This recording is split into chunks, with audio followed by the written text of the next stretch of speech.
Hello, chat. Give me a second to let people know that I'm live, and we will get rolling in just a second.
Alrighty.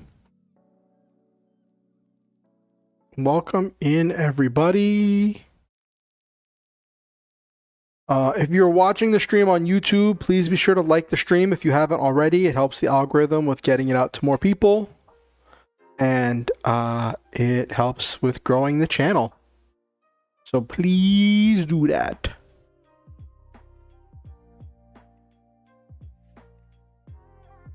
Okay. Got a special one tonight. That was not the button I wanted.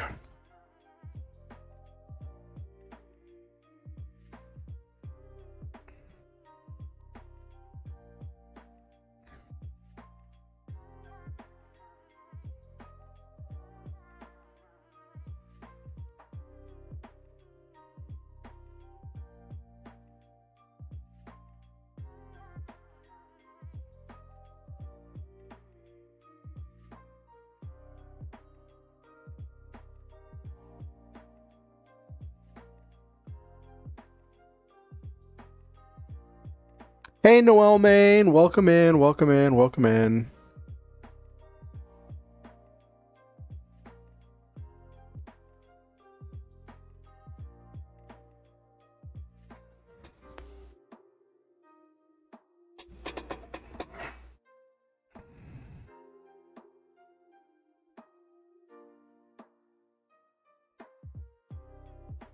Okay.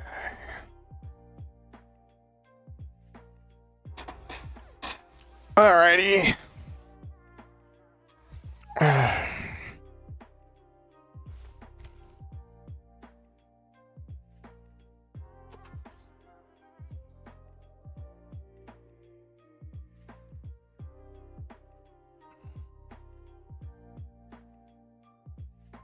And let me get my model up and running.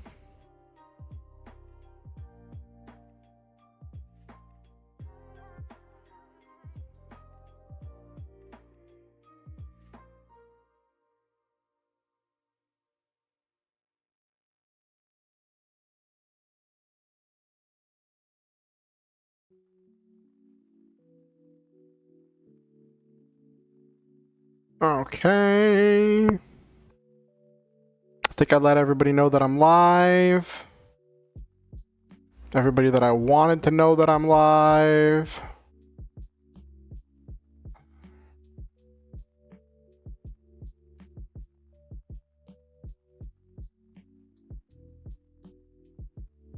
Hello, chat. We're back from the holiday playlist to the regular lo-fi playlist today. Excuse me.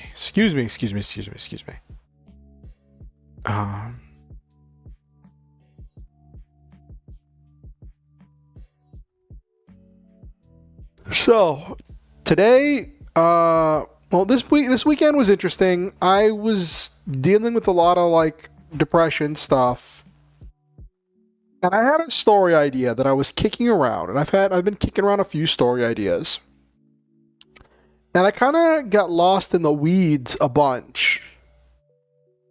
When I say I got lost in the weeds, I mean like I was getting really lost in the science side of the sci-fi. And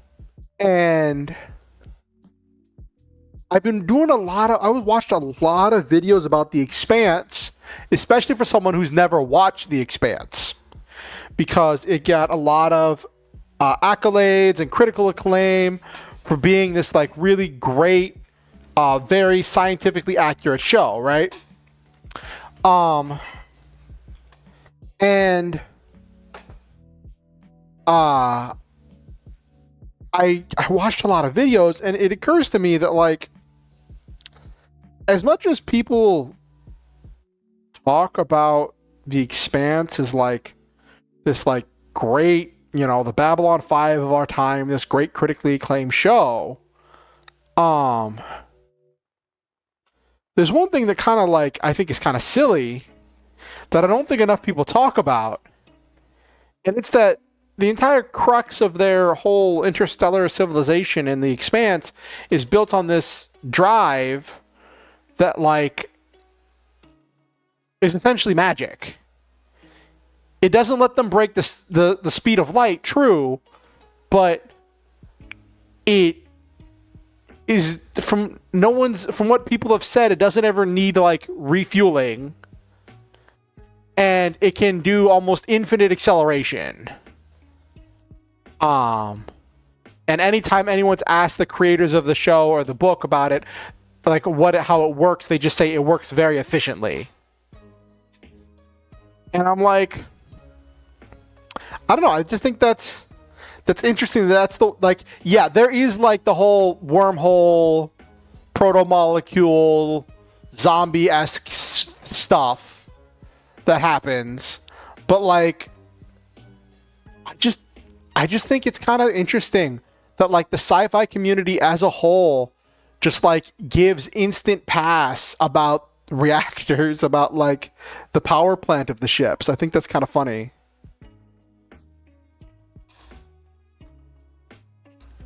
Because especially since fuel and the weight and space that fuel takes up is such a big part of how we understand space travel. I think that's interesting. In case you haven't noticed, I've been thinking about a space story.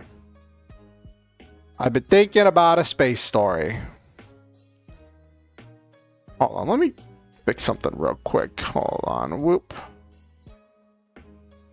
That's not the button I want. No. There we go. Okay. It was like the placement of the captions was bugging me.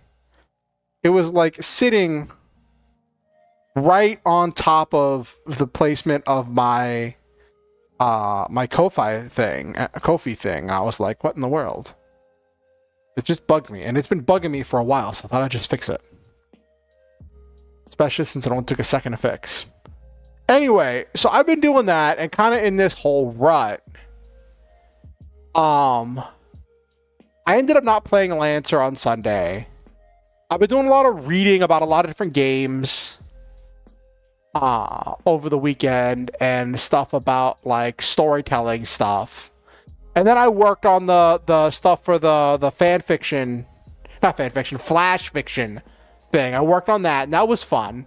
It was cool. I was getting a lot of like reviews from some of my friends, from my partner, and from Hero Girls, like giving me feedback on like how to fine tune the story. And I think it came together really well. It got cut down a lot from like 1,500 words down to like 1,000 words. So we'll see what happens if it gets picked. I ended up, I don't know how to feel about the flash fiction story, because like in the interest of trying to lean more into the horror aspect, I kind of like stripped away most of the sci-fi. So like, hey LeMay. I like for the flash fiction story, for the Right Now contest, I kept cutting away bits and pieces in order to try to make more space for the horror and to try to like build more of the tension. And then like it turned into like a completely different story. I got some really good feedback from Hero Girls, which I used for like on Friday when I was rewriting it. And then I like fine-tuned it further from there, but then it just like, I don't know. It didn't have any of the elements about it being a sci-fi story. Like, even my partner had mentioned that the one reference I'd left in up until that point was kind of like shoehorned in. It's like, it feels kind of weird to have a sci-fi reference so late in the story from where I had it, so I just cut it out. I don't know. We'll see. We'll see if it gets picked. I didn't realize that the whole thing with the contest was like, there are like different stages of the contest, and like you get like your story reviewed by like an actual like I think it was like an actual author or somebody like goes over it with you, and gives feedback, and I'm like, oh, okay, I guess that's a thing. We'll see how far I've come as far as taking feedback. But that's assuming that I even make it to the second round, which I can't assume that. They're probably really talented writers who are submitting. How was everybody else's weekend? How was everybody else's weekend?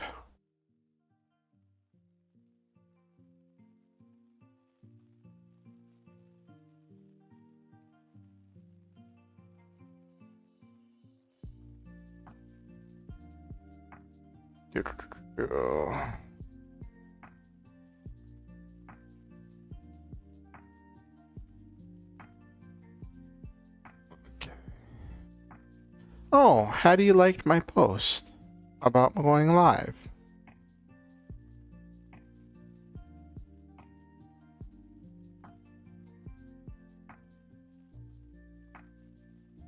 That's neat.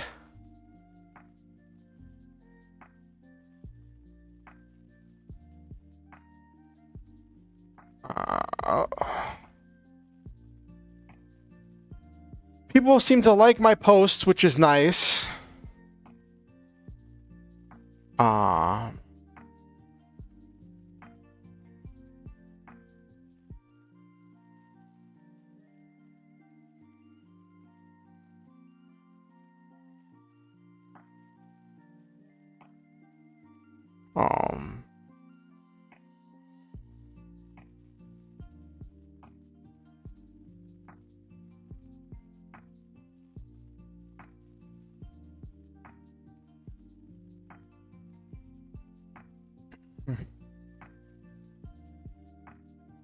Okay.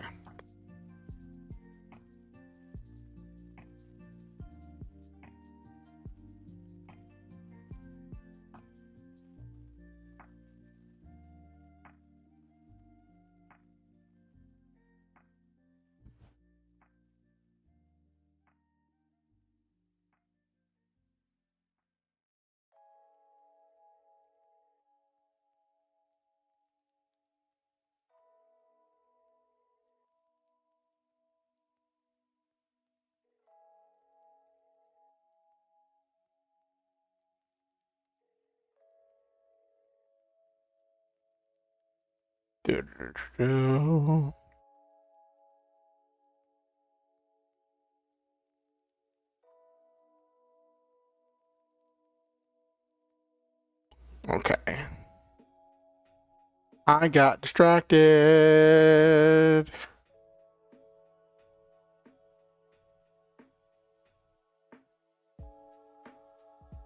Kaufman believes in giving kind feedback. I'm sure. Trying out some ideas for TCG I'm working on, like a working game. Not really to commercialize or anything, just for the local group I've been doing weekends. Ooh. Just chilling and writing? Cool. Awesome. Possum.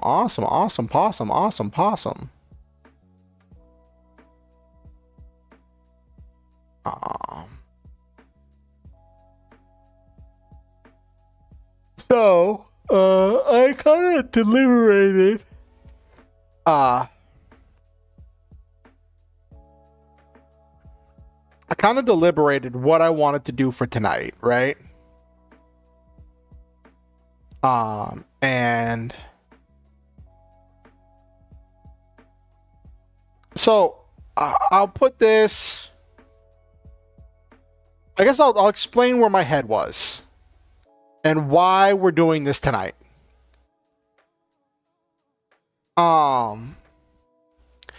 So I was working on a story idea, and basic concept of the story idea is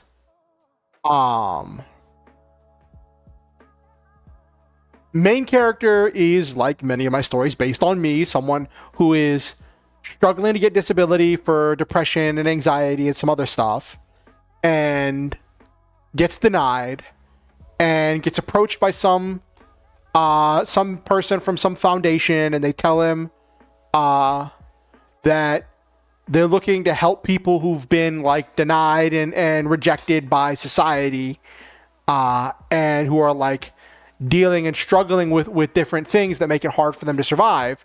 And he gets told that there's this spaceship, right, that they've been building for the last 5 years, and they need people to crew it, and they get to pick whoever they want to crew it, and it does important missions in space, and he's been selected if he wants to do it. And the idea is that like this spaceship will be crewed almost entirely with people who have different types of things that make it hard for them to work, different types of disabilities. And the first part of the story deals with the main character adjusting and learning and getting used to growing into a found family and getting used to living in space. And their mission is based around the Kessler syndrome.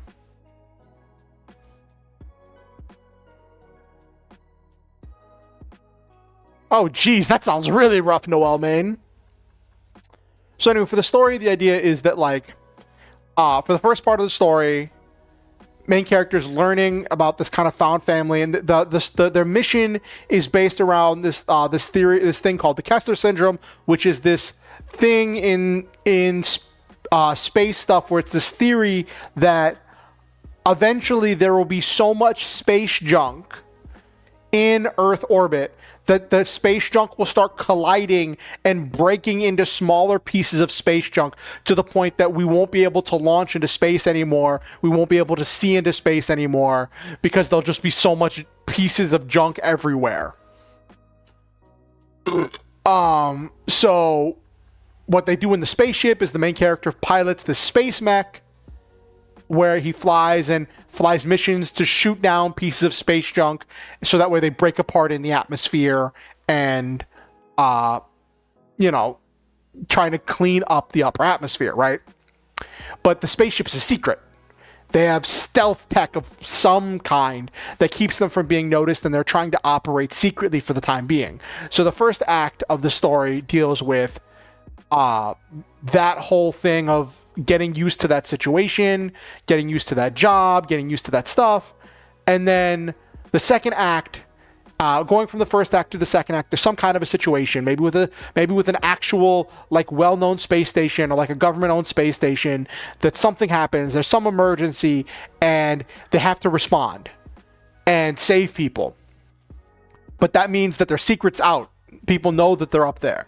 And then act 2 is them dealing with the rest of the world now knowing that they're up there and trying to, in some cases, literally pull them back down to Earth. They finally found a place for themselves, all these misfits and outcasts, and then they're being pulled back down to by the world that doesn't seem to understand them or even want to understand them or want to help them. And then in Act 3, aliens show up because, of course, it's a space story, aliens, and want to take over Earth to make it the next part of their empire. And the characters have to find it within themselves to save this world that has not only rejected them once, but even after they found a place for themselves, tried to drag them out of their own place for themselves again. And they have to find it within themselves and to save Earth from these invading aliens.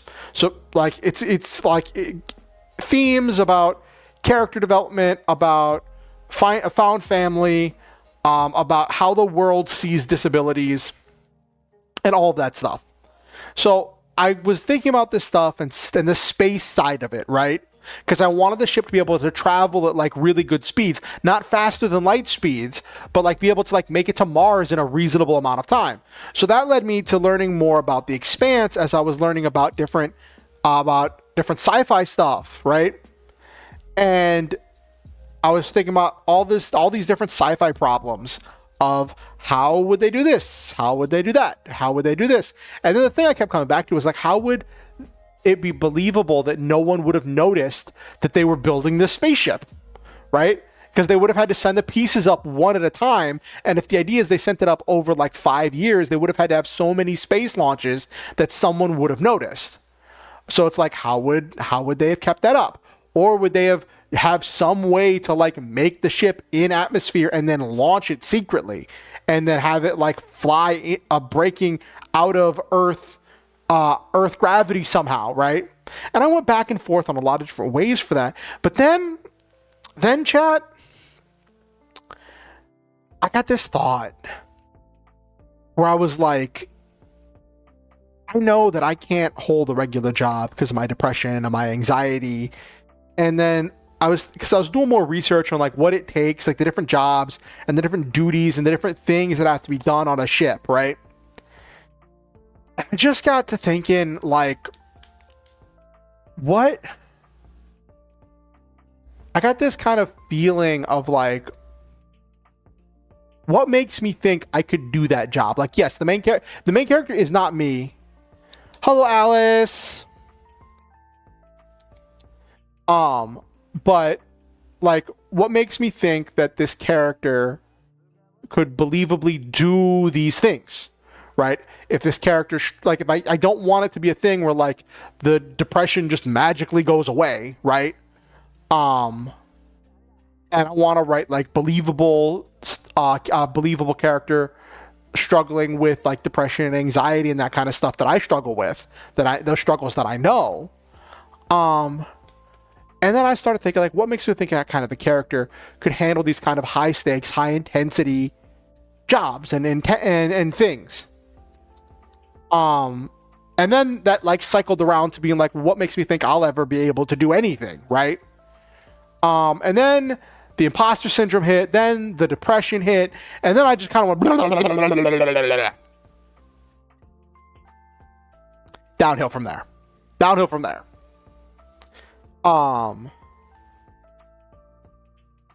And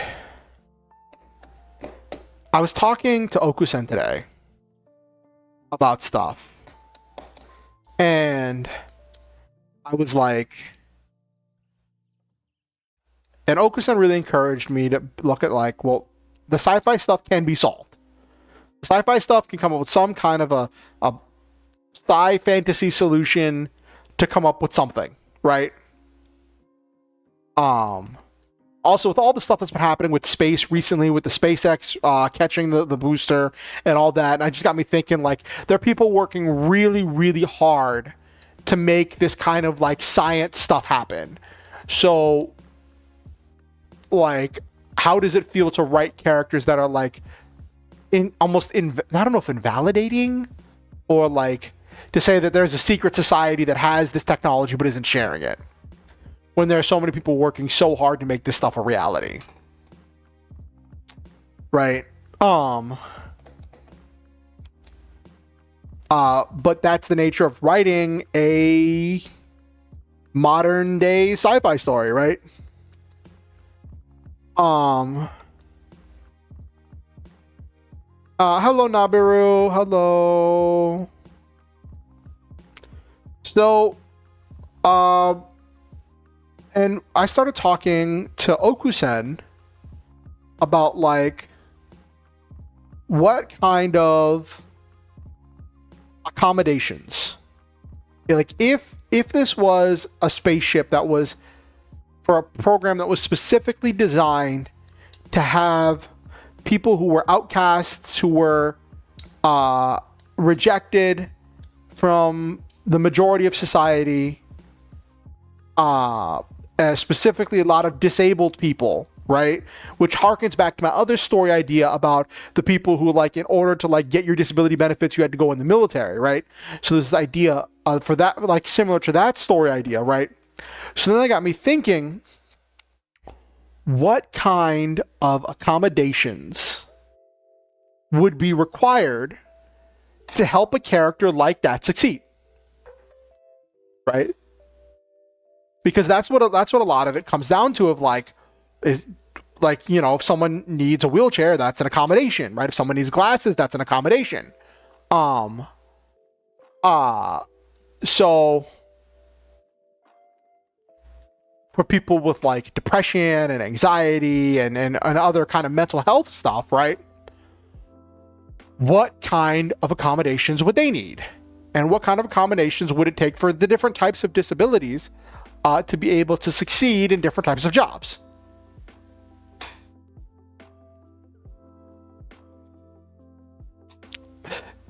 VR headset interfaces?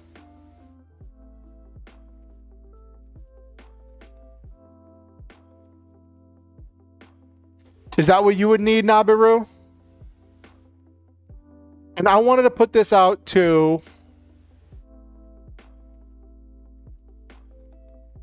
work on programs in a virtual environment. Oh, okay. So I wanted to put this question out to all of you, chat. I wanted to ask all of you and brainstorm with all of you what were different types of accommodations that you think could like in maybe in your personal life would make your job easier, or make you or enable you or empower you to be able to like do more kinds of work.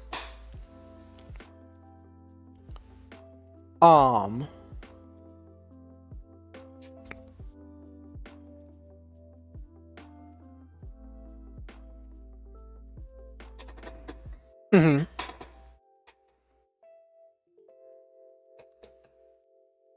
Mhm. Because there's a lot of different types of disabilities.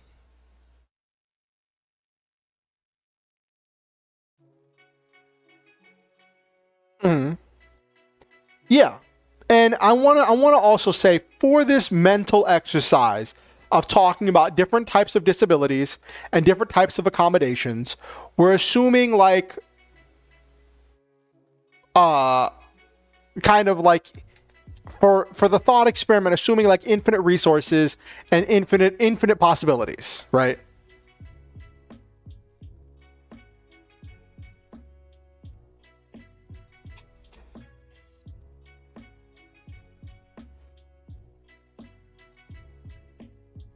But there's more than just like people who can't walk or do manual labor. Like there's different types of disabilities.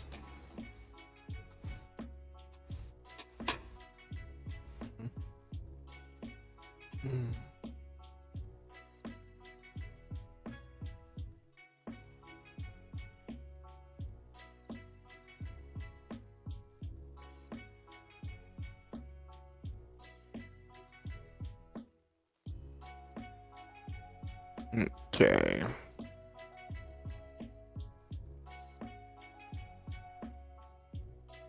Okay. What am I doing? I need to focus. Chat, my brain went sideways.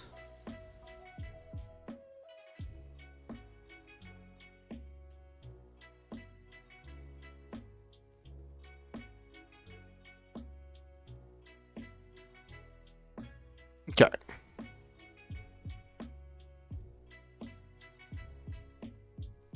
So I wanted to put it out there and see what chat had to say, what suggestions you all had, brainstorm with all of you, because this could work for the space story. This could work for the other story, for some other story. Because I do want to write something about characters with disabilities.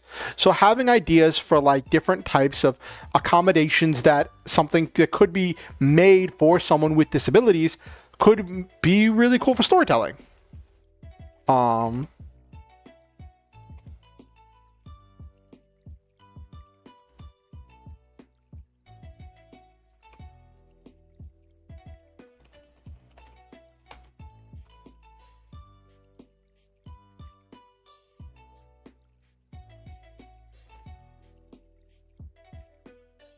Okay.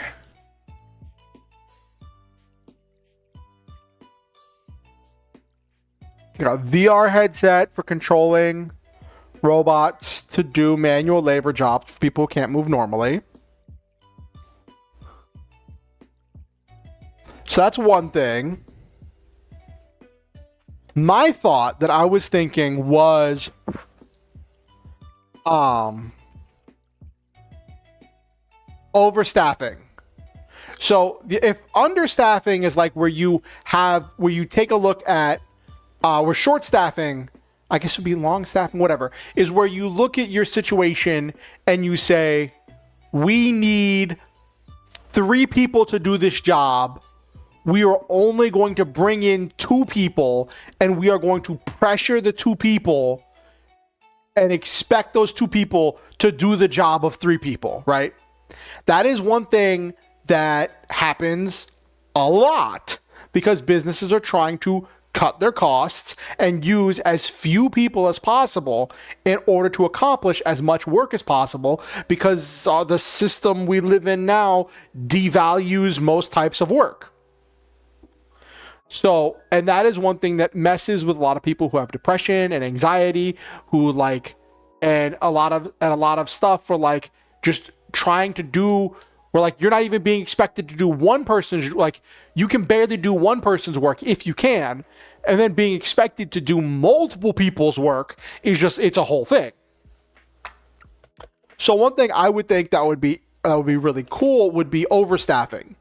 If a job intentionally looked at a situation and said, we need 3 people for this job, so we're going to assign 4 or 5 people. So it can either get done faster, or if somebody calls out because they're having a bad mental health day, or if they start doing a task and realize, hey, my ADHD is not working right now, I cannot complete this task, then you should still hopefully have 3 people to get the job done. I think that could go a long way in helping people who struggle with like mental health stuff. And ooh, that's a good one, LeMay. A quiet workplace or noise canceling headphones for people with sensory overload. That's a good one.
Okay.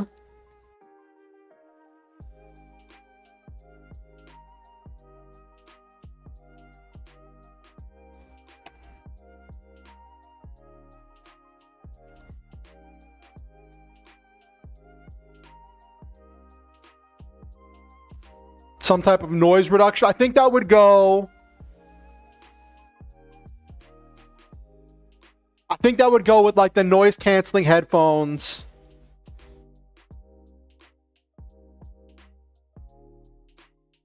Yeah, definitely. I also think having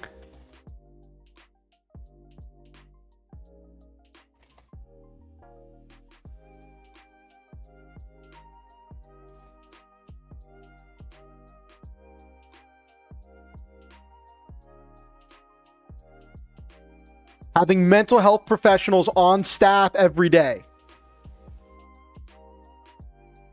in case of an emergency. So like counselors, therapists, someone who can like, if somebody has a breakdown, someone who knows what to do and is trained in what to do.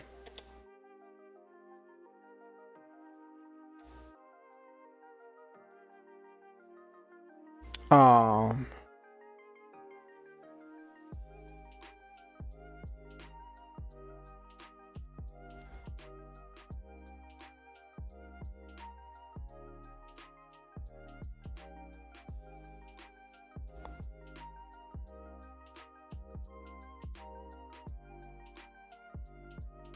I'm gonna go with the VR headset one that that Nabiru suggested, and say possibly also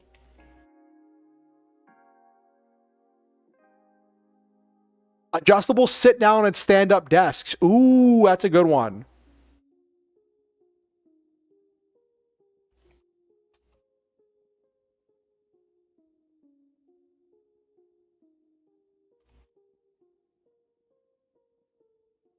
Say maybe power armor to help with mobility.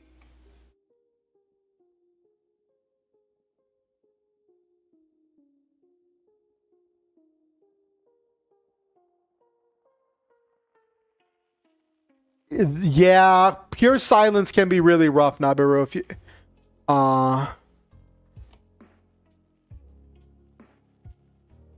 saw one thing that talked about white noise machines.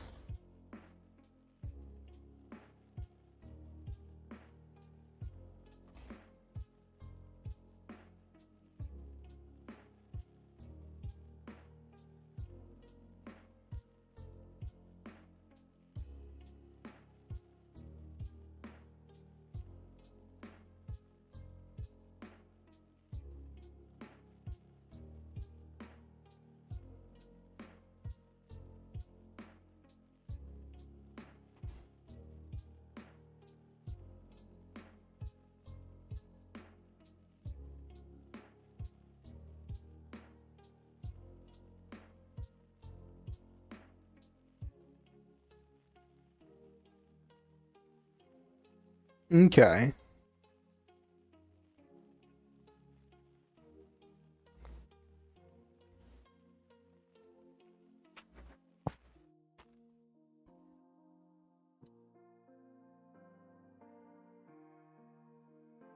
Also could say snacks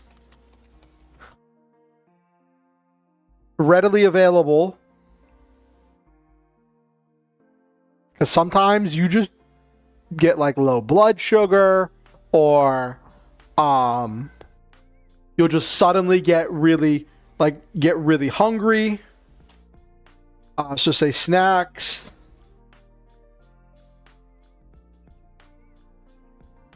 Drinks readily available.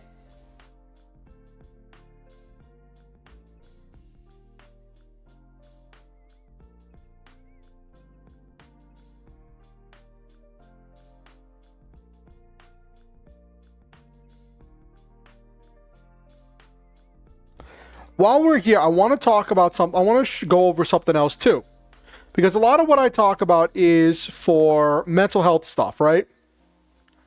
So I want to look at something really quick with all of you all.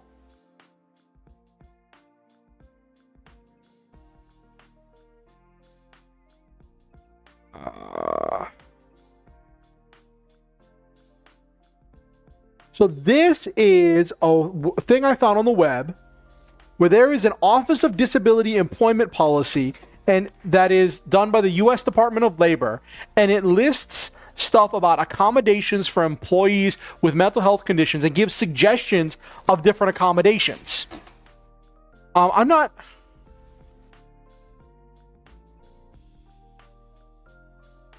Oh, geez. That's really rough, LeMay.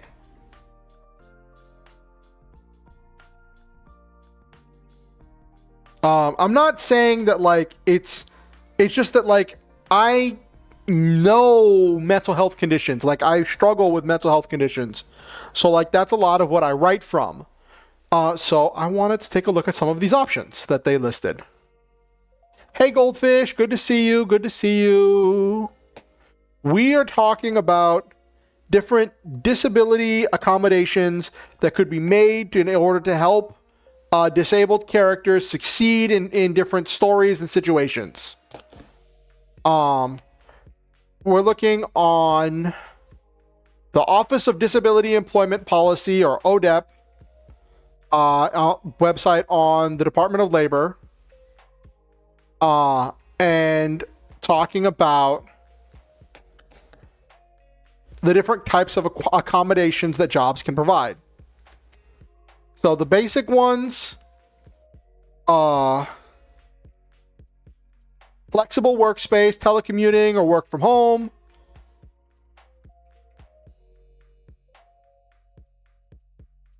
Oh, that's really cool.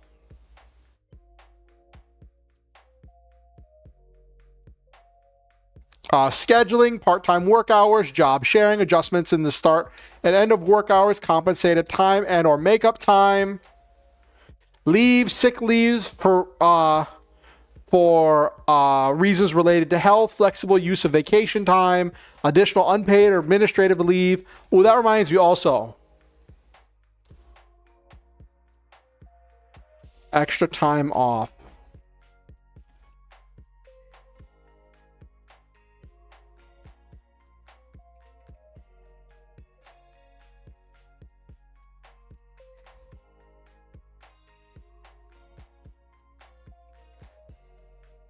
Currently work 7 hours a day, Monday to Friday. Your work isn't that energy demanding.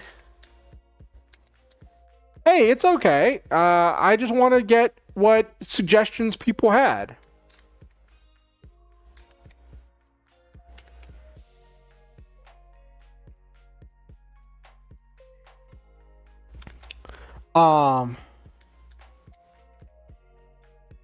Leave, sick leave, breaks.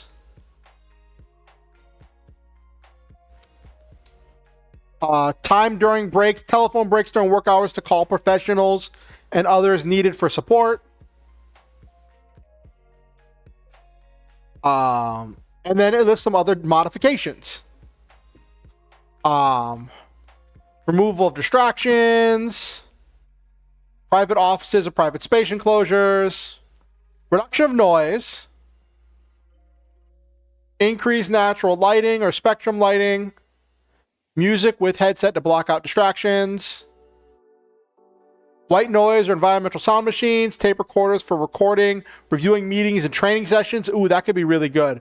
Being able to have meetings recorded so you can go back and review the instructions if you didn't process them properly.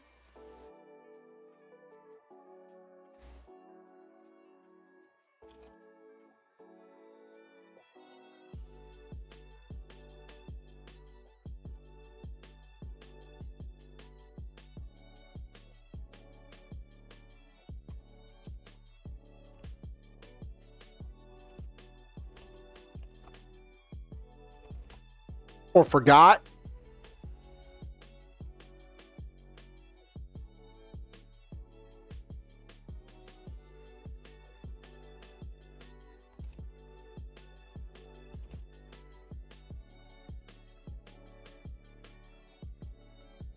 Or some instructions or tasks.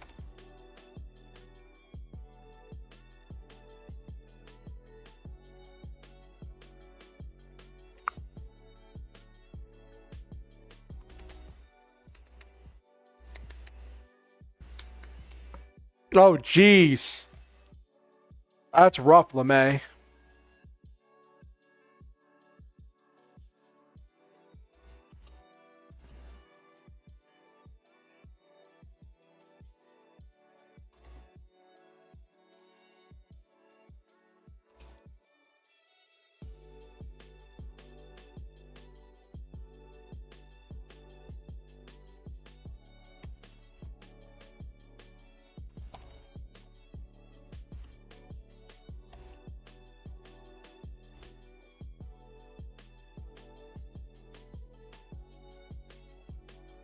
Modification, removal of non-essential job duties, division of labor, additional assistance, additional training or modified training materials.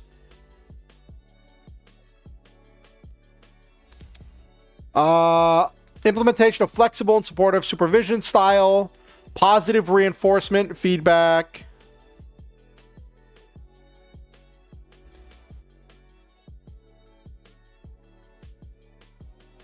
Daily to-do lists.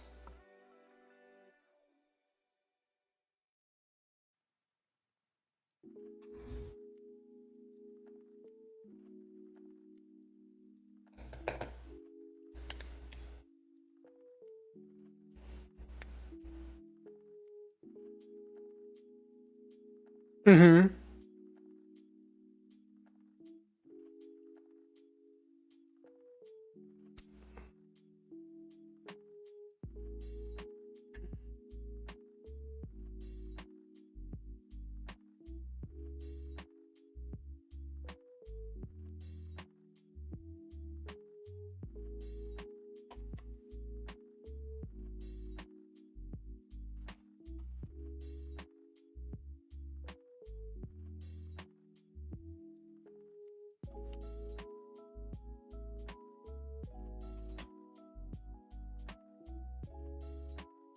Daily to-do list with clear and achievable expectations.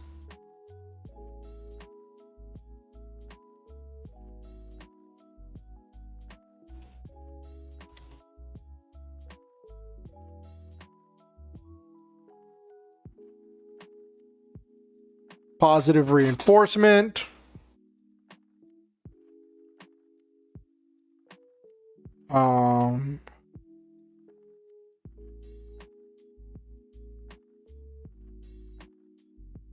Mm-hmm.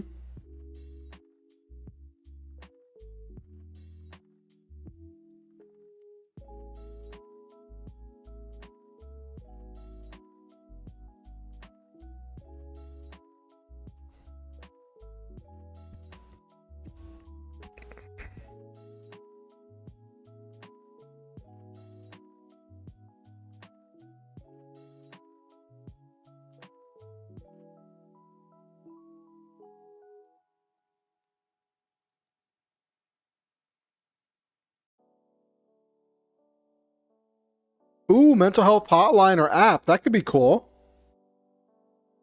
I think that would go with the mental health professionals on staff. Hotline or app.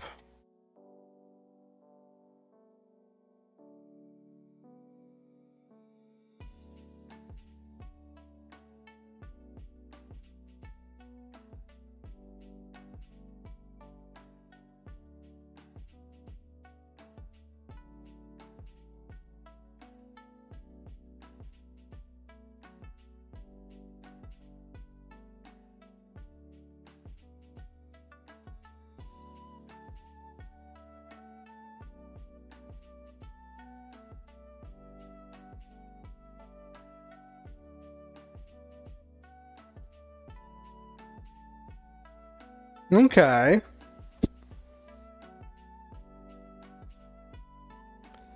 Electronic personal assistants can be AI powered for pricing reasons. I think that's one of the few ways to overcome ADHD blindness in the workplace. Okay.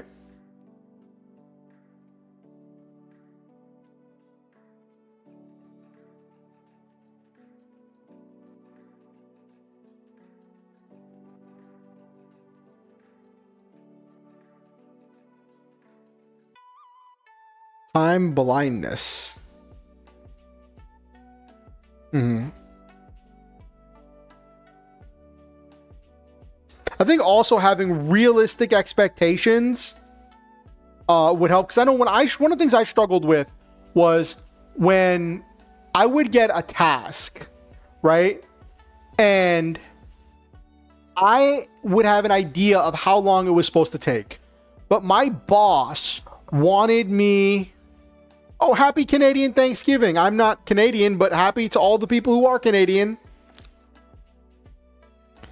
But like, my boss would have these unrealistic expectations where he would expect me to be done really, really fast so that way he could use me to help other people and do the work of additional extra people.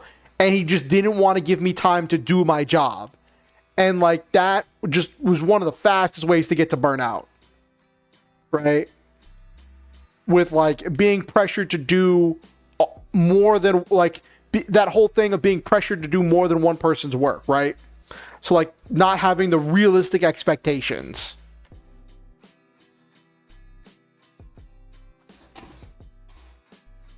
Yeah, but the thing is that becomes the norm, Nabiru.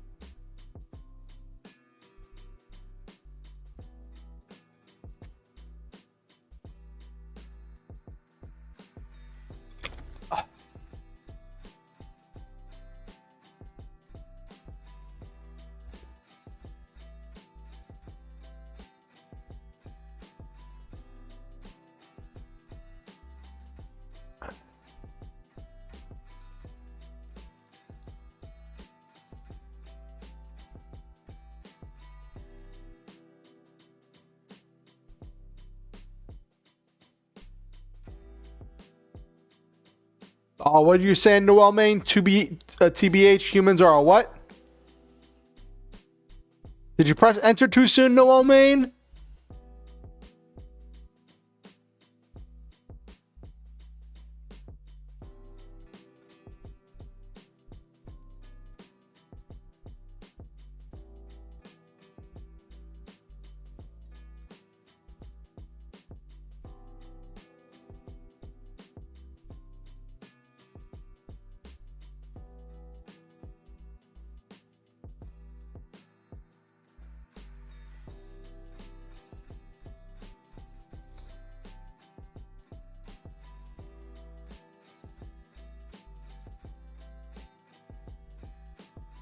Ah, okay.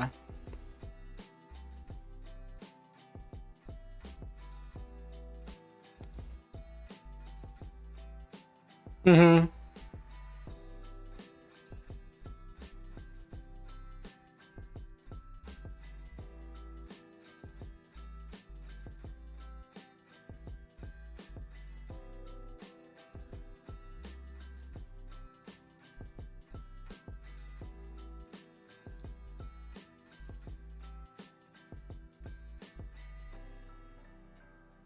That's definitely one way to think about it, Noel Main.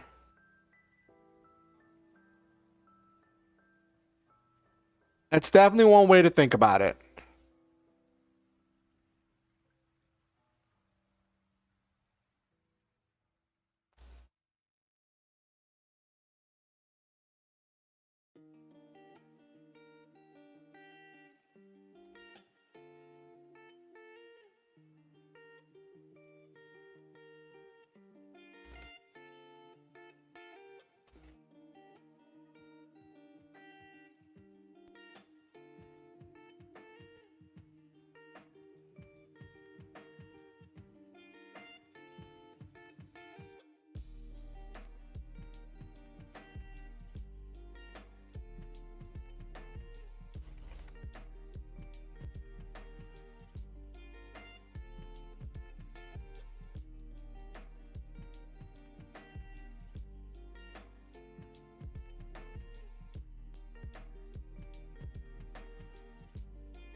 Yeah, but mm.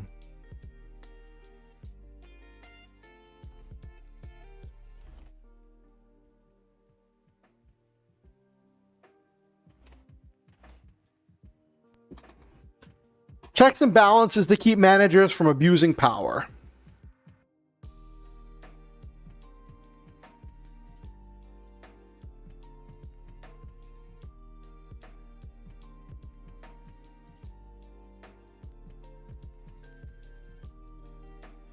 Yeah.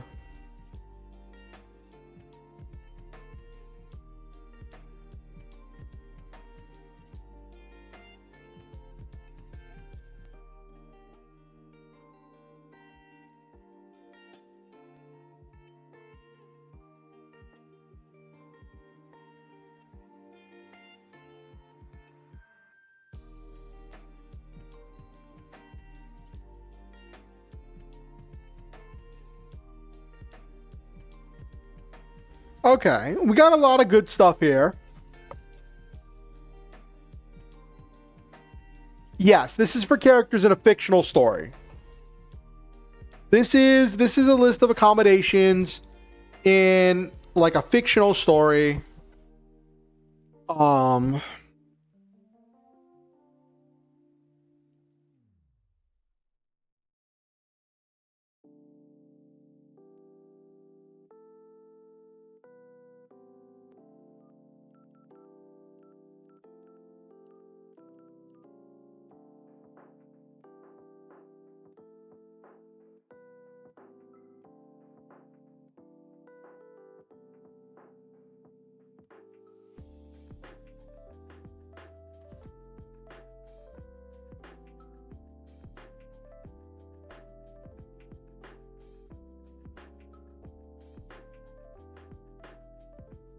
Transportation services or accessible mass transit. So the story that could play a role into things.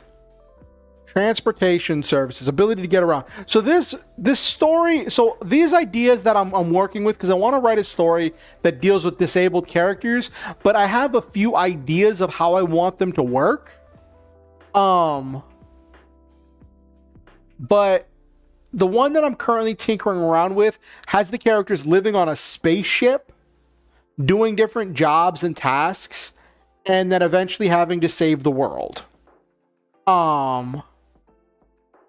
So we could definitely say that there are like tools for getting around the spaceship for like to make it easy for like people who have like different disabilities and stuff for mobility. I'm reminded of I know it was in Gundam Seed. I think it was also in the original Gundam. There was this thing where like since the ships didn't have gravity, they had these like these things that were like tracks that had different handles sticking out that would be going in rotation, so you could just reach out, grab it, and then whenever you were ready you would let go and kick off the wall whenever you got to your stop, and it would take you down the length of the hallway where all the stuff was to help with mobility. um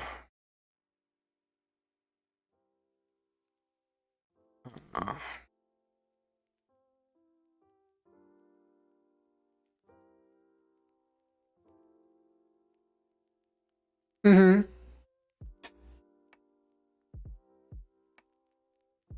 Okay.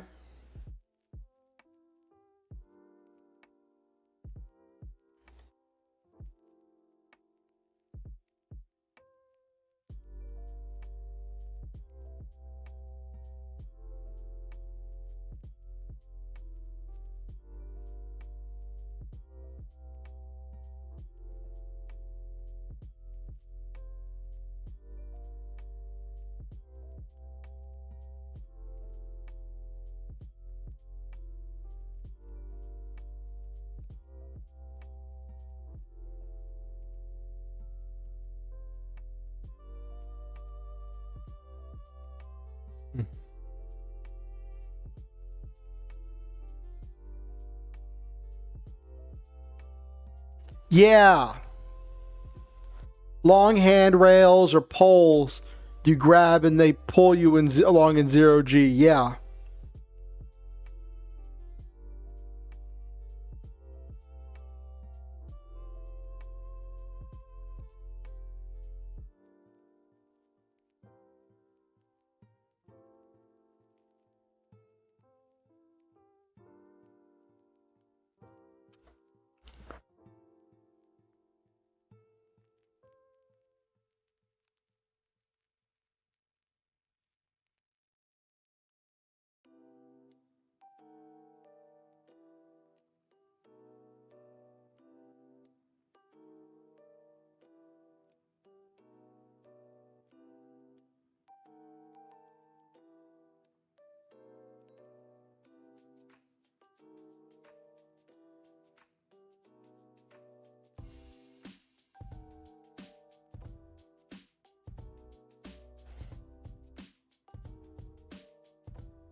got a good long list, chat.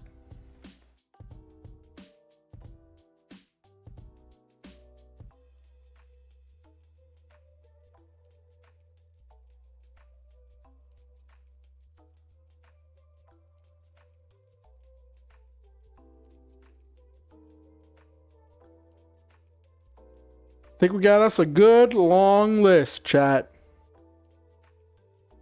Oh, got an ad break on Twitch. Okay.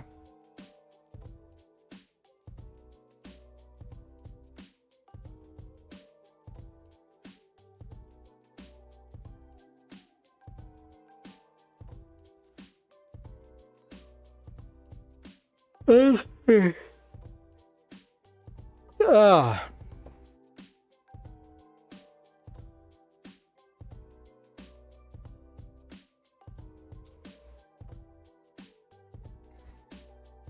Okay. Give me 1 second while this ad is running on Twitch. I'm going to go get a bottle of water and I will be right back. I'll be right back, chat.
I'm back.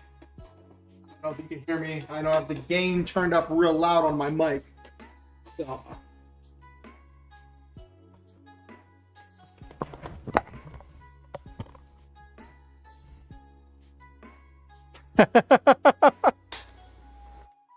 Stocking store shelves or grabbing from a shelf would be if you could turn off gravity specifically for yourself. That would be interesting, Nabiru.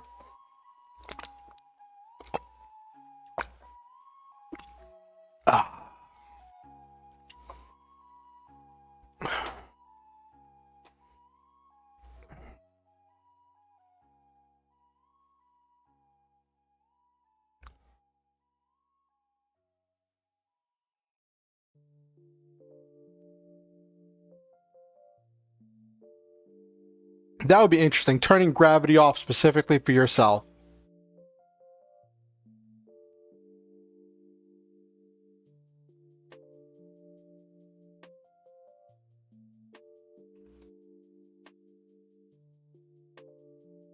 Localized gravity control, maybe.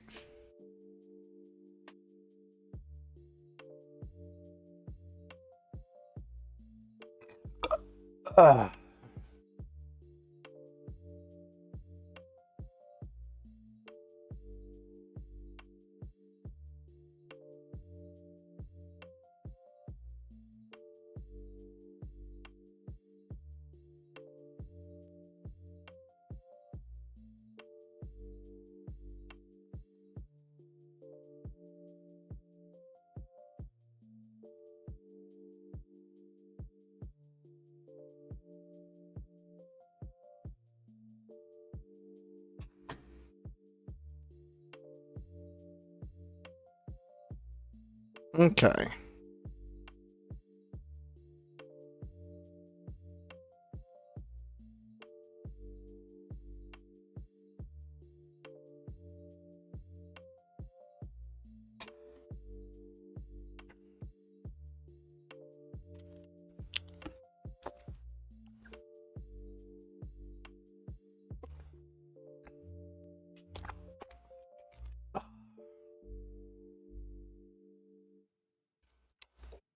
probably would need some kind of, if it's living on a spaceship, probably need some kind of like stocks of different medications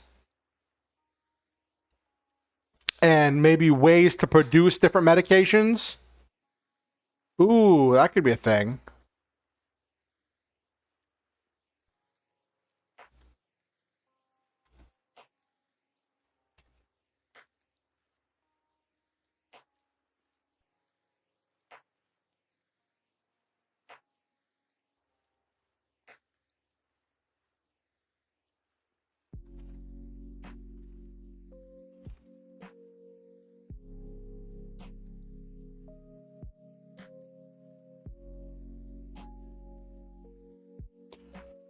Have different resources for making different medications or alternatives that can be made on ship.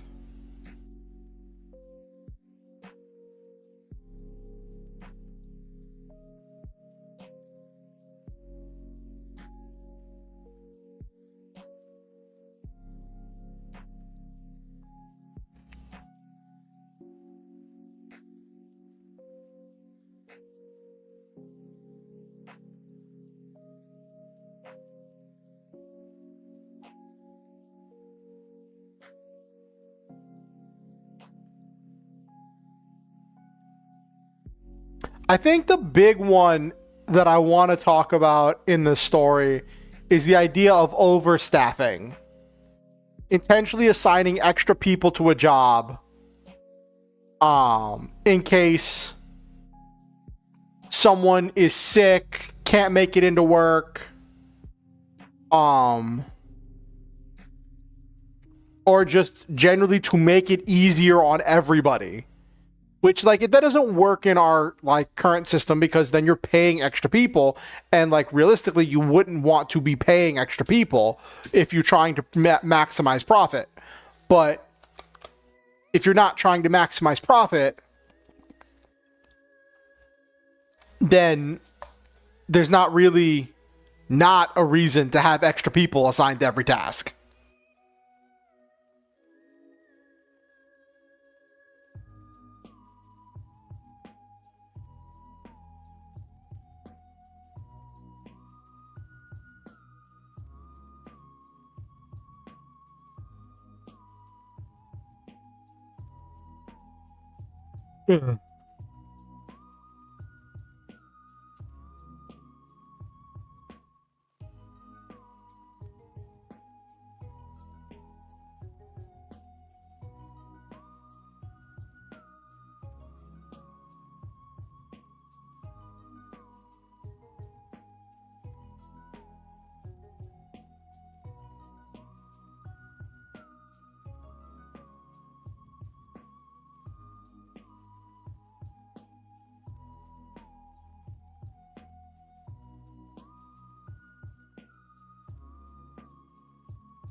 Hello, Jesus.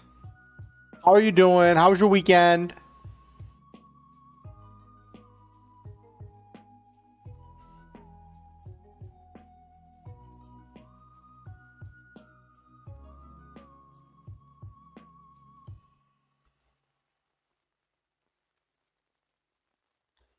So, what we're talking about today is disabilities.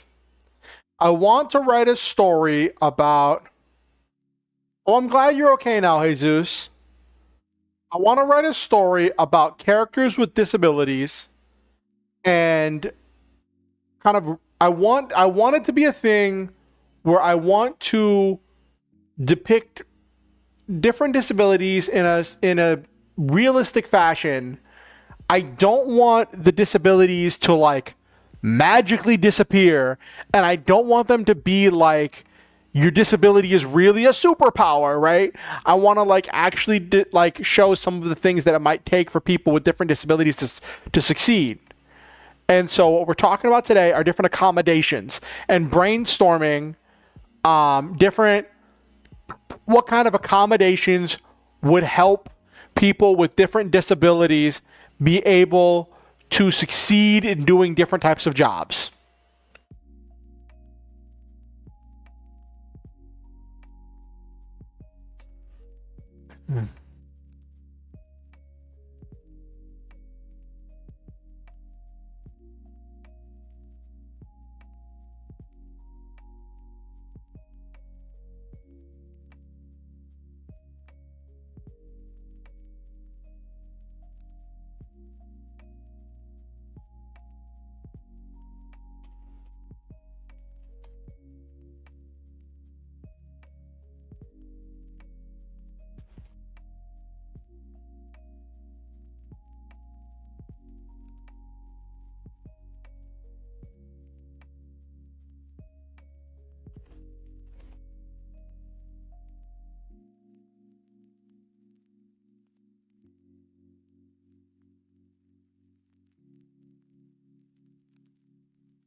Okay.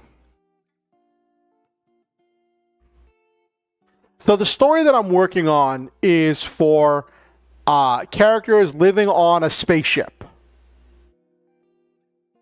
Characters living on a spaceship. Their primary job is to shoot space debris so it falls apart and burns up in the atmosphere in order to clean up the upper atmosphere and Earth orbit from all the space junk, shooting all the dead satellites, the remains of things, and all the junk.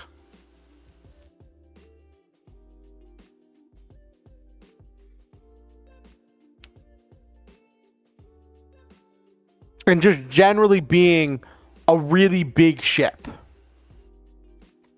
I want there to be a funny scene where, like, because of how powerful their drive is, they're able to, like, make the trip to Mars in, like, some reasonable amount of time, like 4 or 5 days. And they fly to Mars and maybe, like, put like a booster or something, or fix an antenna on a on some kind of an observation satellite around Mars or something to help out with that. And I was thinking it'd be fun if they like do a prank or something, like tape something to the side of one of the rover. Hello, Ramundo. Good to see you. How are you doing over there on Twitch?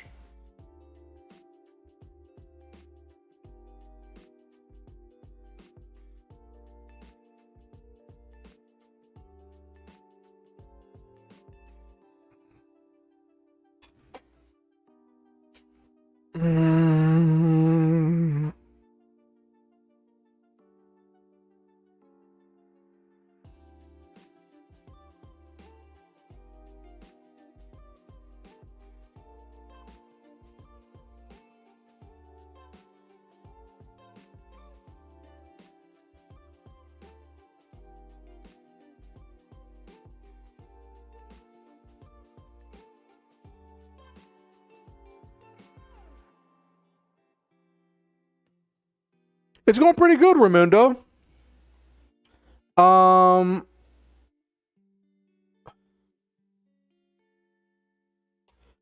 right now I'm working on a story about disabled characters, and characters with different disabilities. A lot of stuff is going to be dealing with mental health. There'll probably be some physical disabilities as well, and I want to write these in a way in which shows off some of the kinds of things that, like, with the right accommodations, people can accomplish a great deal. So right now, what we're talking about today is what kinds of accommodations would help. What kind of accommodations would help make your job easier, assist with whatever disability or handicap or difficulty people would struggle with.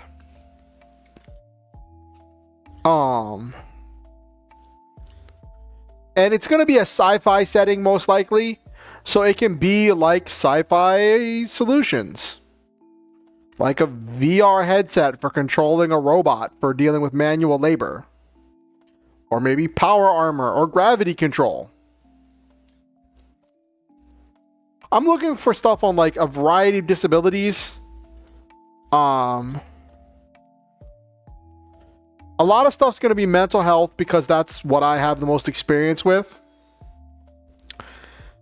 Vasta Synchronicity, thank you for the follow on Twitch. Welcome to the Star Hunters, where we shoot through the stars, have wonderful adventures, live our dreams, and always stop to enjoy the memes. Welcome aboard. It's good to have you. I am I guess I was more of a variety VTuber, but lately I've been doing a lot more writing and creative and TTRPG stuff. So, but I love stuff with stories and with sci-fi and with robots, even spaceships too. But I love all of that, and I love hearing stories, sharing stories, and creating stories. So welcome aboard Vasta Synchronicity. Welcome aboard.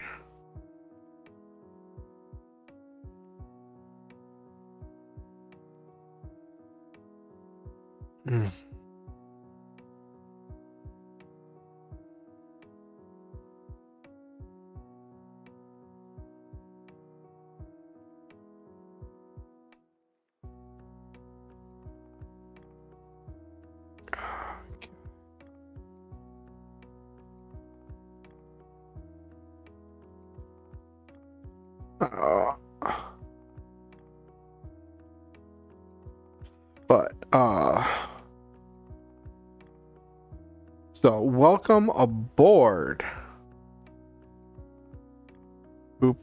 How was your day, Vasta Synchronicity? What'd you get up to?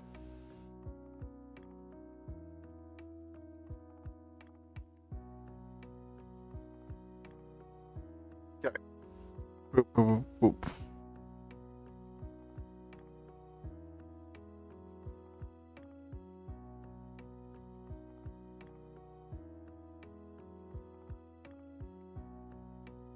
Ooh, that's a good one, Jesus. I think that goes into the localized gravity, but some kind of a thing for feet.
But anyway, those people on Twitch, if you're wondering who I'm responding to, I currently have people.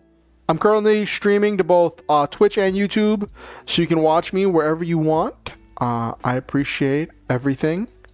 All kinds of people on all places. So yeah. All right.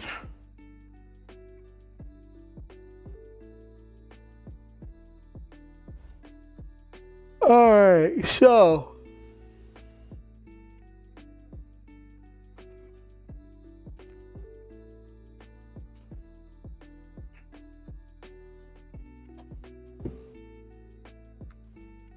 what now? We have a good list.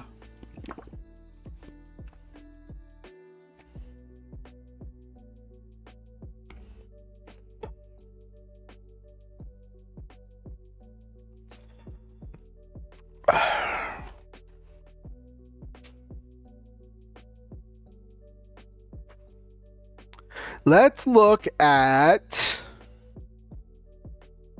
the duties of someone on a ship.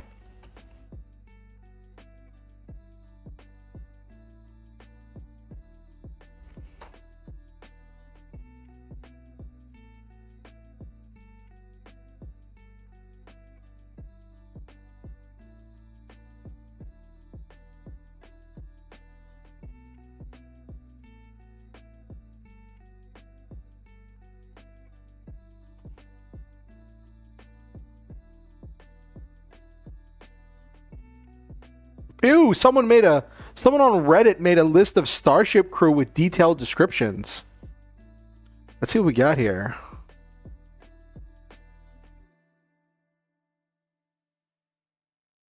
Ooh.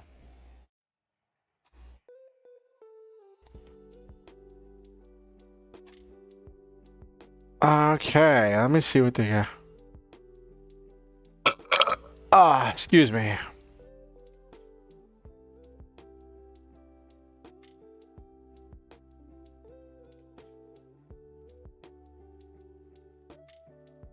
Of course, someone on Reddit made something. You know what I mean?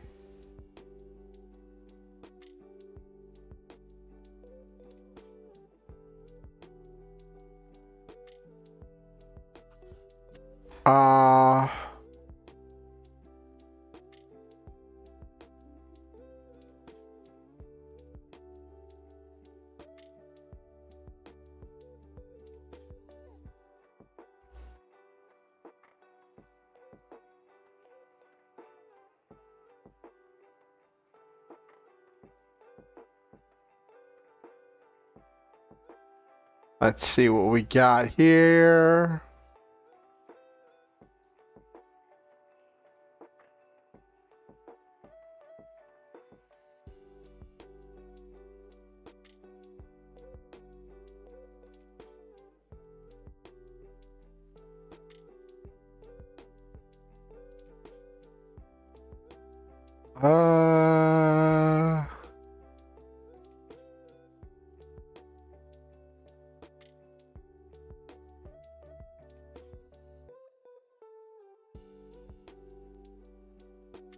Let me see what we got here. Someone made, what is this?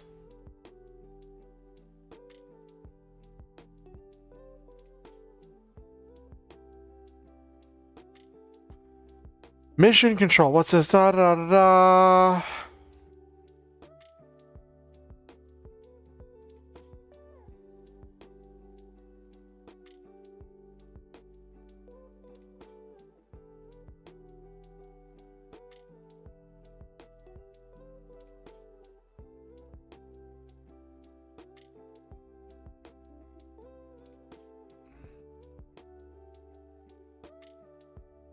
Okay.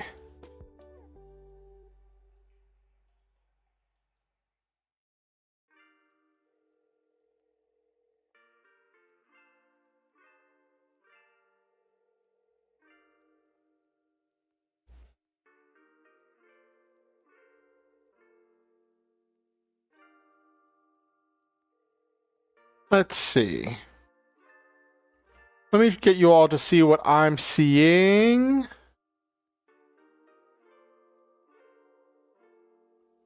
I'm looking at different things on different sci-fi ships.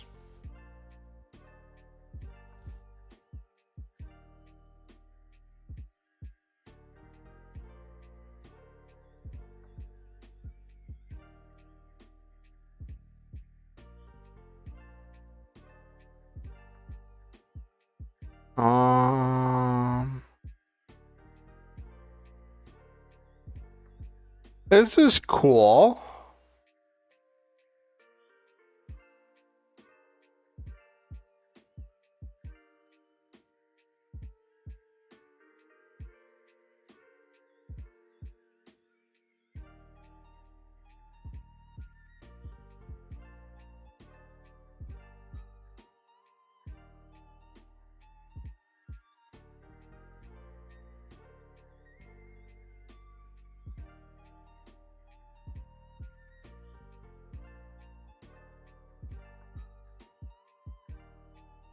Uh,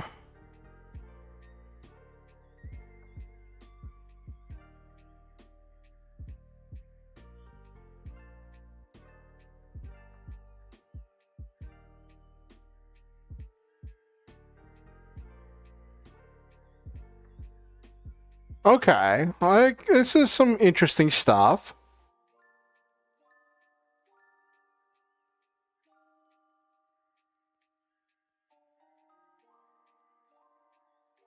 Okay.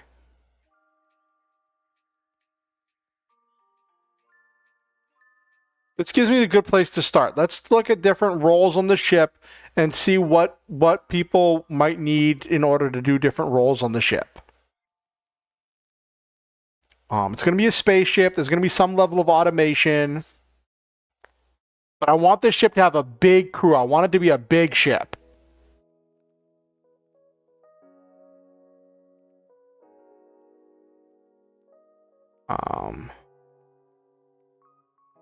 I want it to be a big ship.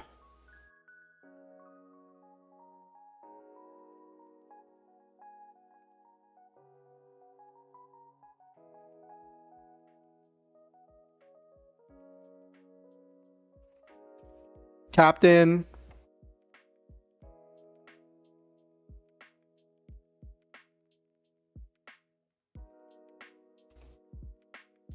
What exactly does the first mate do?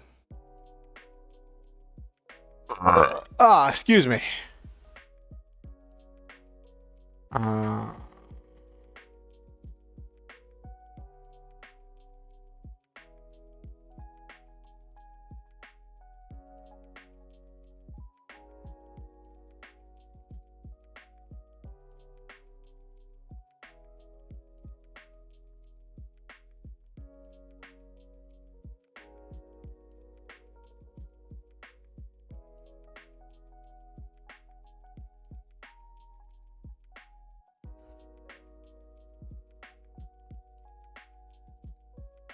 Oh, what's this? Da da da da. Space battles. Interesting. This gives me some interesting ideas. Okay.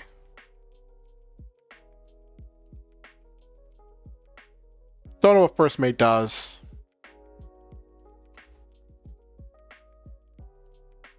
Okay.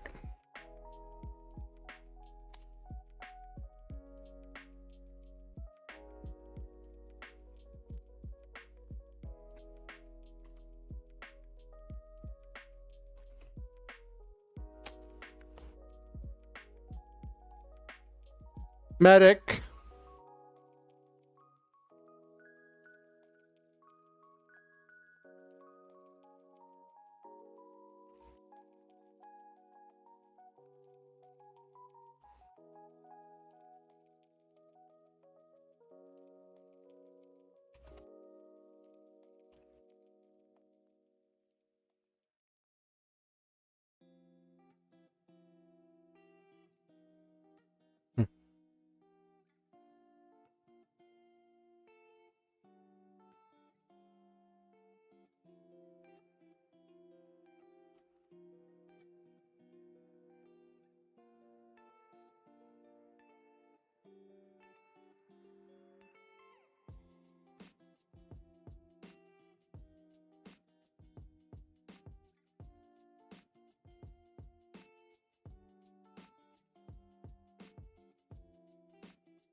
Weapons.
think the automation control can roll into the engineer.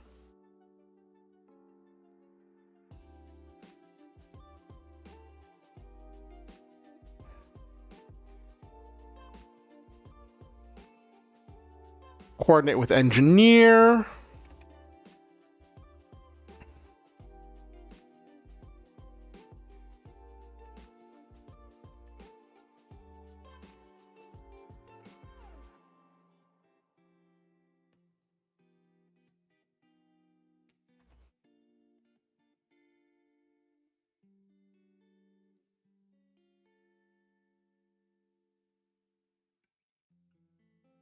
Okay.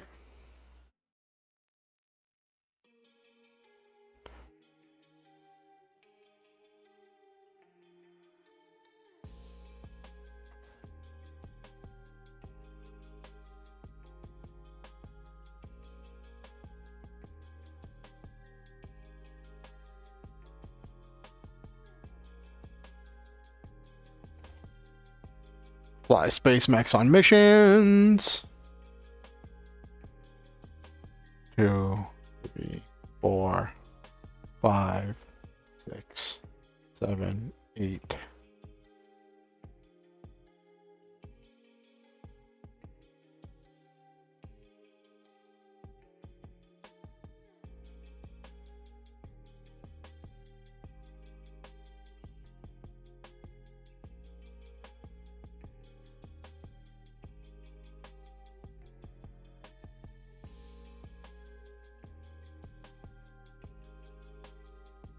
So if I say, I'm thinking the ship would have around 200 people. So it's not a small ship. So for the medic thing, so if I split it evenly and say there's 25 people in each. Let me do my math.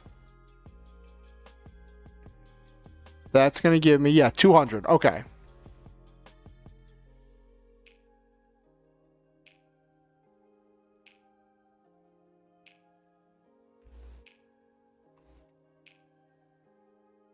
Okay.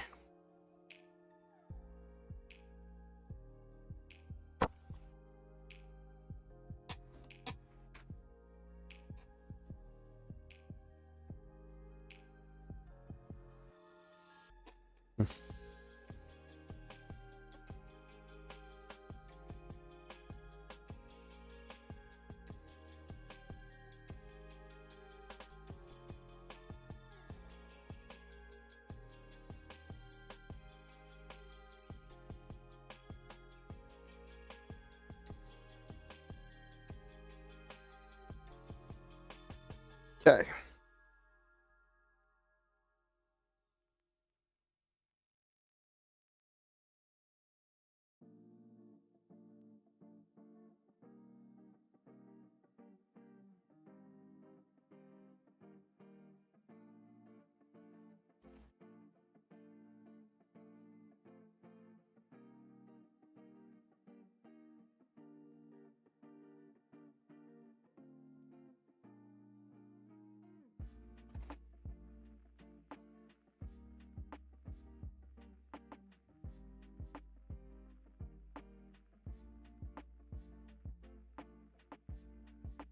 Actually,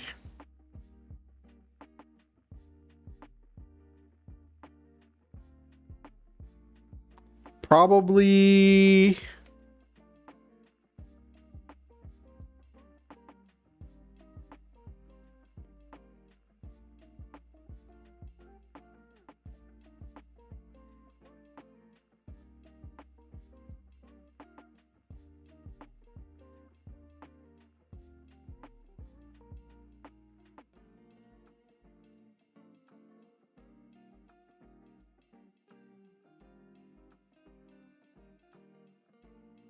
command.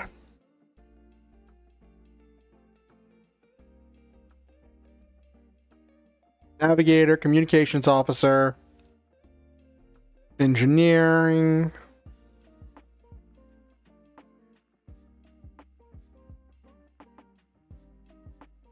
Oh, I'm gonna need security personnel. They're probably going to the military wing.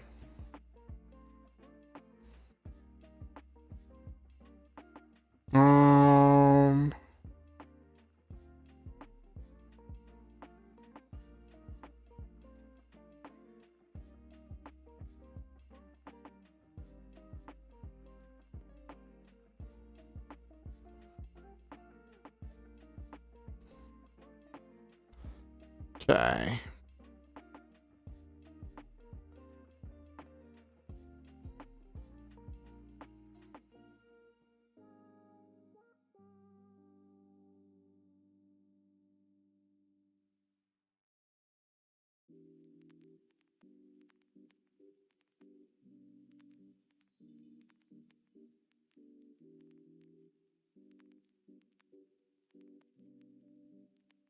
Okay.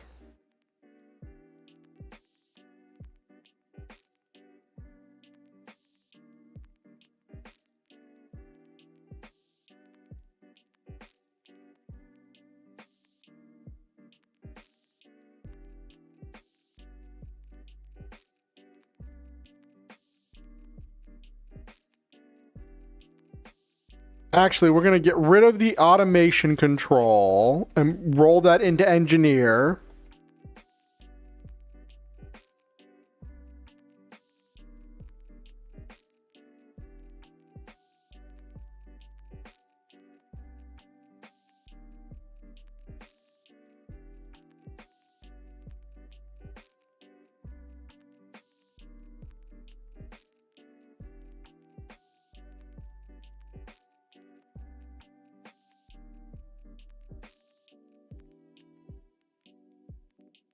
Okay.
I want there to be like 218 people. So that's 202. So that would leave 16.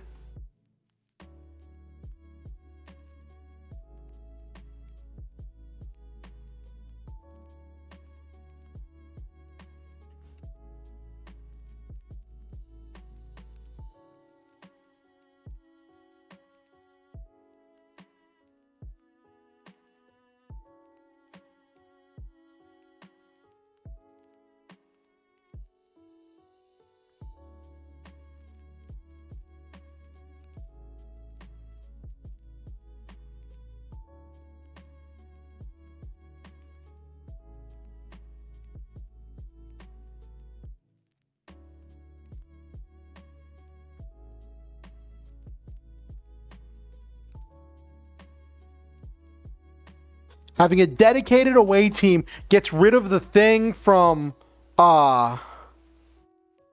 Star Trek where like the bridge crew goes on the away thing, which is so ridiculous. For like the bridge crew, like I understand like for storytelling, you want to be like the protagonists to be the ones, like the characters everybody knows to be the ones on the planet going on the adventure, but like that just gets really silly. Okay.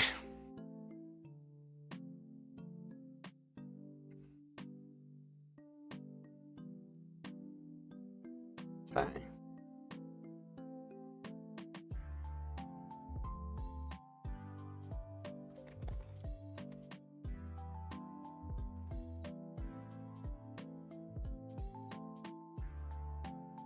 218 people aboard the ship. Captain, first mate. 16 people on the away team, then 25 people each for the different departments.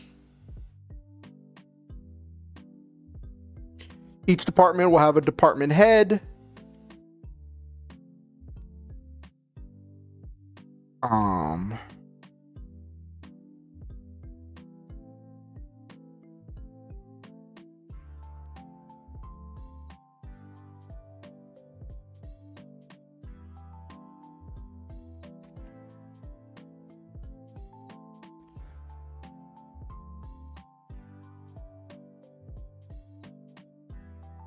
I haven't played Mass Effect Goldfish.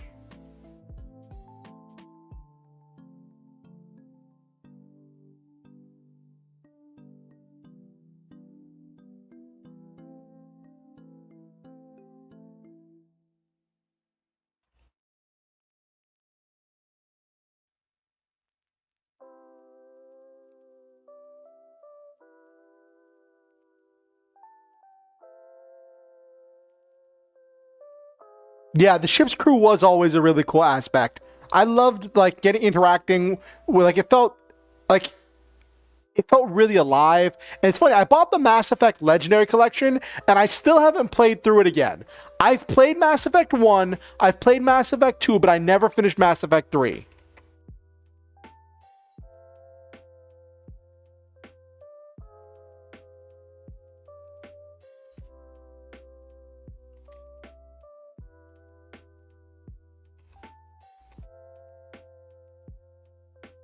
So this will be a hierarchical structure. Each department has a department head. And 4 6-person teams that work under them, handling different tasks. Each team has 1 team leader and 5 people working under them.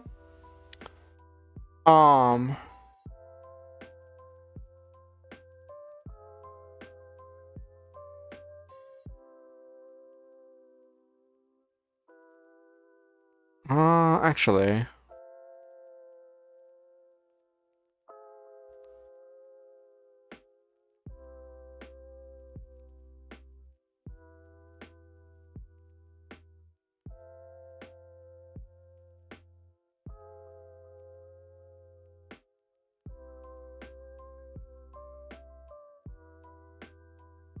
What do you call a second in command? Is there a specific word for second in command?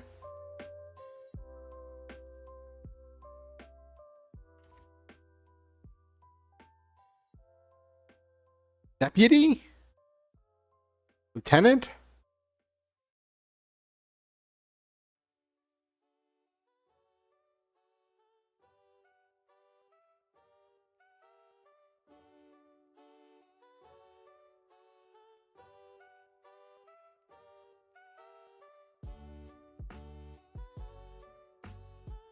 Depends? Okay.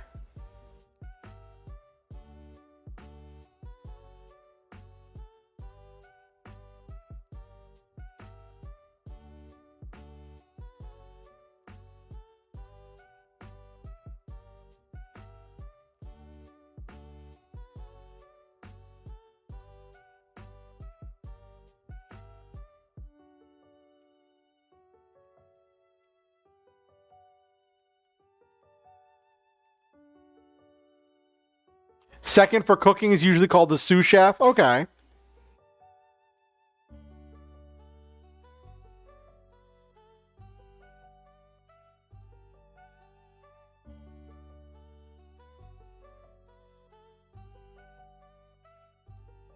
I don't want to use military ranks. So probably have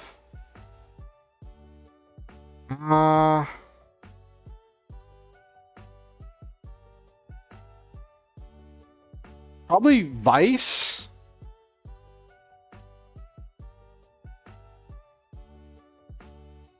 In place of.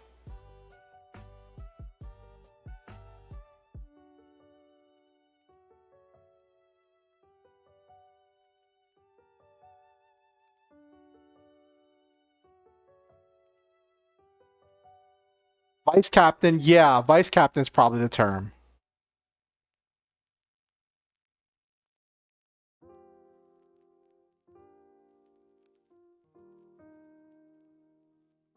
Or deputy. Sort of like Zoro's the vice captain for the Straw Hats. Yeah. Senior figure within an organization who's empowered to act as a substitute for the superior.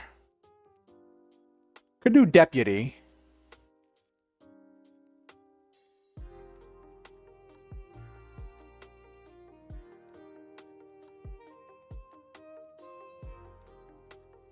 No, we'll do vice captain. We'll do vice captain.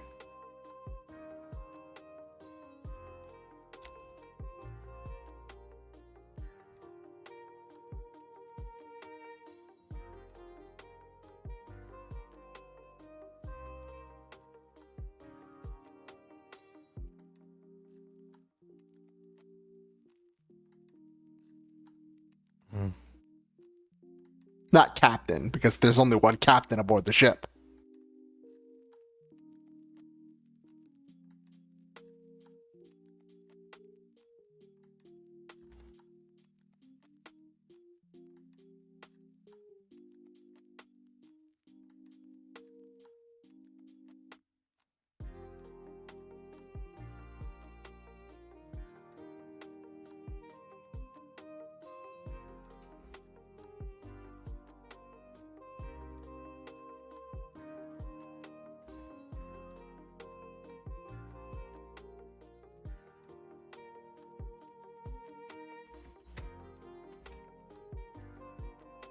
Final word on all.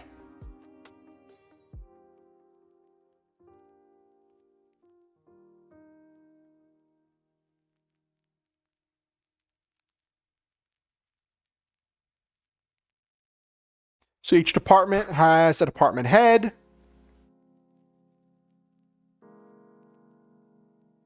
And 4 6-person teams that handle different tasks. Each team will have 1 team leader, 1 team vice leader, and 4 team members.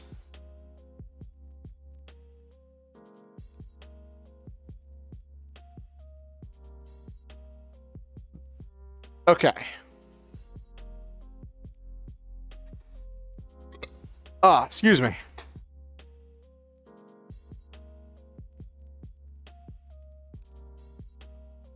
I think it'd be really funny if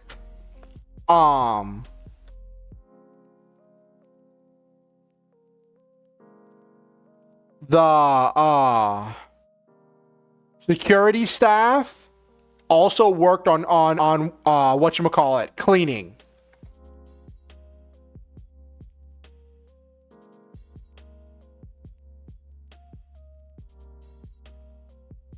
Also cleans the ship.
Okay.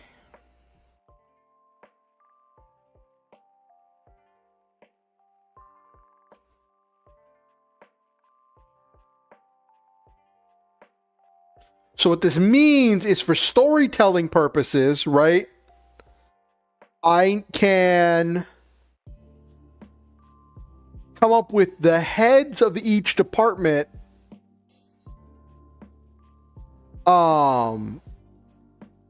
and the heads of each department who like characters who we interacted with. Actually, the main character might not even interact with so many of the department heads.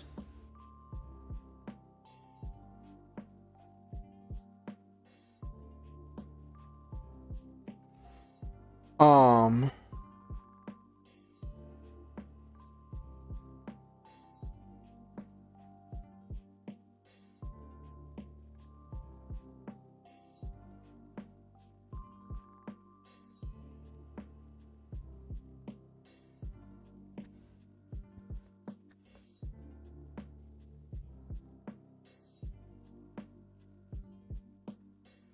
Uh,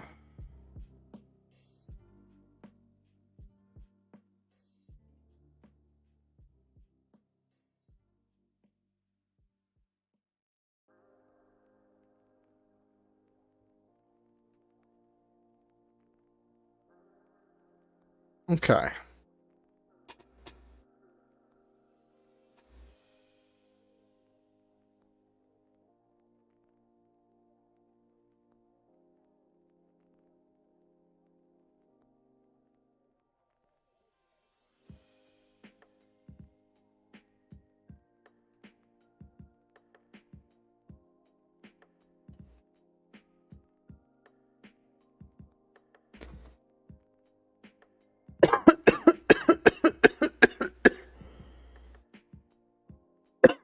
Oh, there's gonna need someone to be growing things.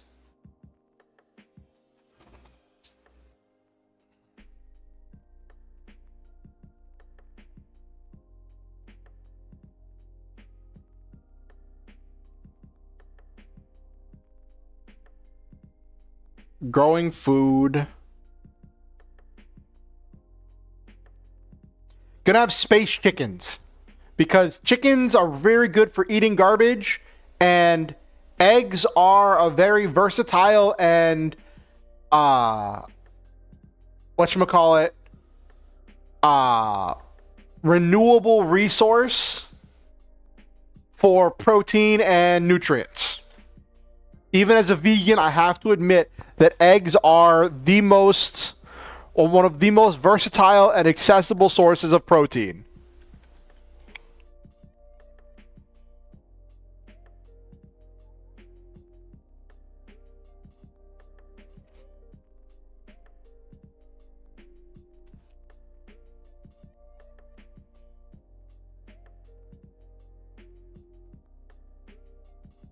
Though the thought of having chickens that have to adapt to zero G is kind of funny.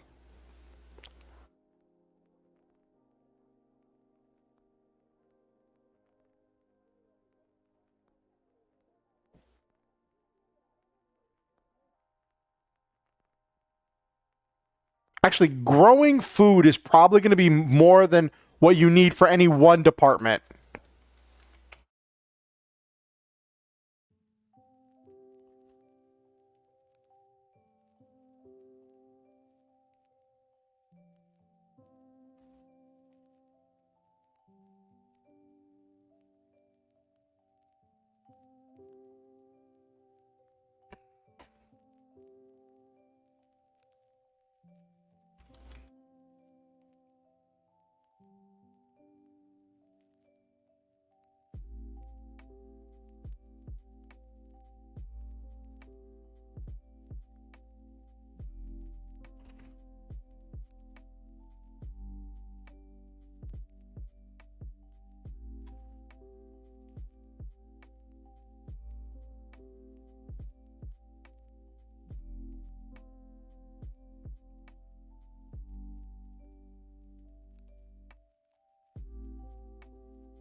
Then again, if you don't have chickens, you could use some of the, at least the food scraps, to make compost that you would use for like growing. I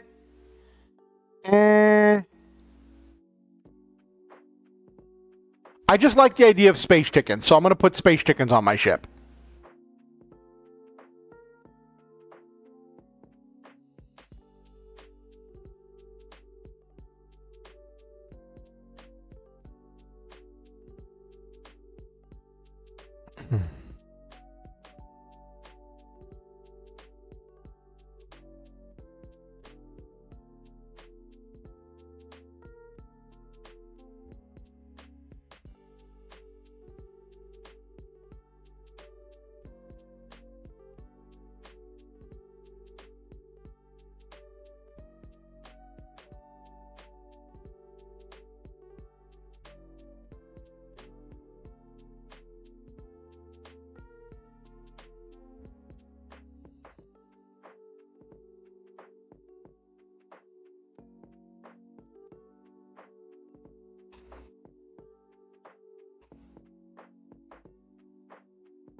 Excuse me.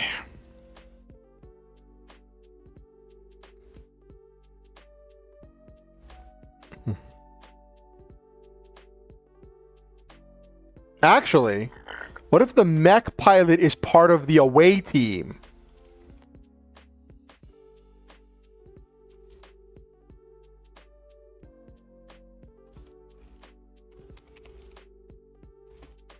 Yeah, mech pilot should be part of the away team.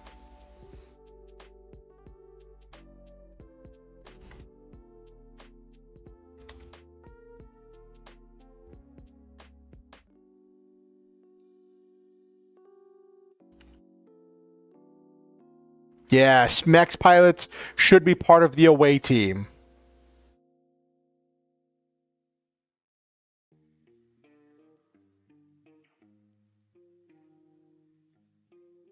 Okay.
The thought of having 25 different pilots is kind of funny, but I'm imagining it being a thing where like the pilot would also handle like having backup pilots in case the original pilot was injured.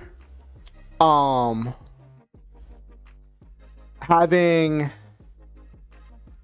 other pilots working on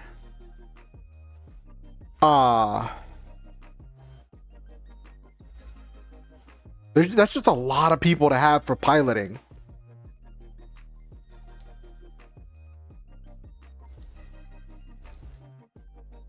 Or it might be a thing that for a large ship, they need multiple people to control the different sections of engines.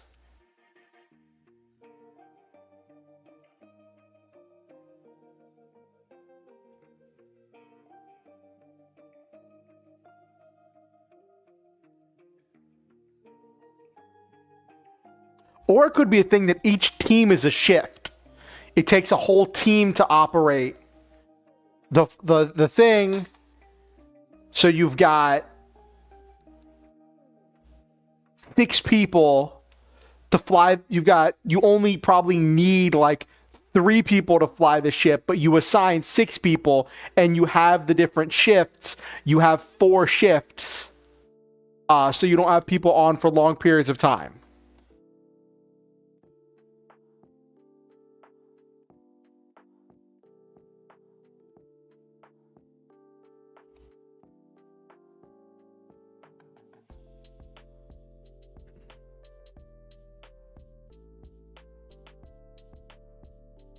Mm.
All right. So if the main character is a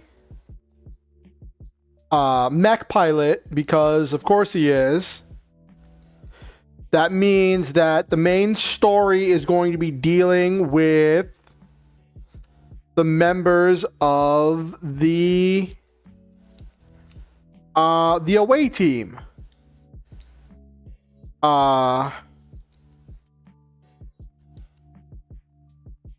And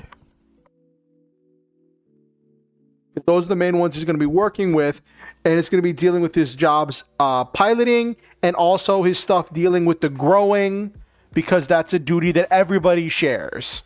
Those are going to be the main things he has.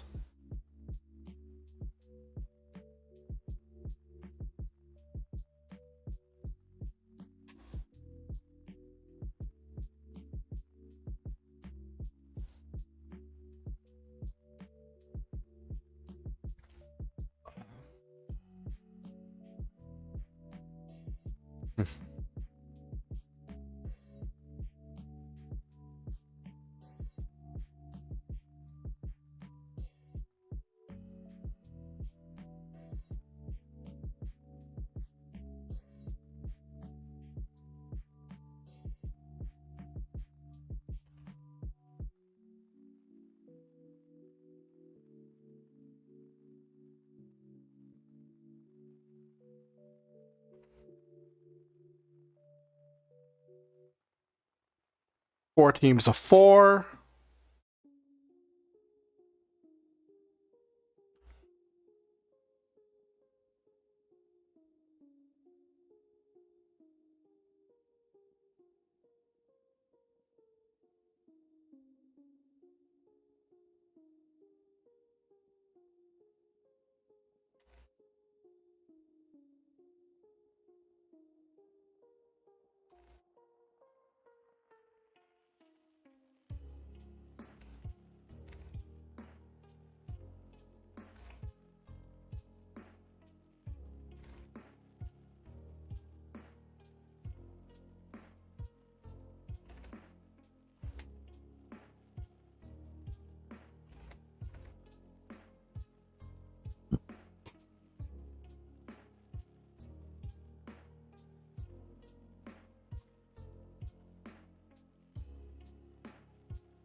The away team. Okay.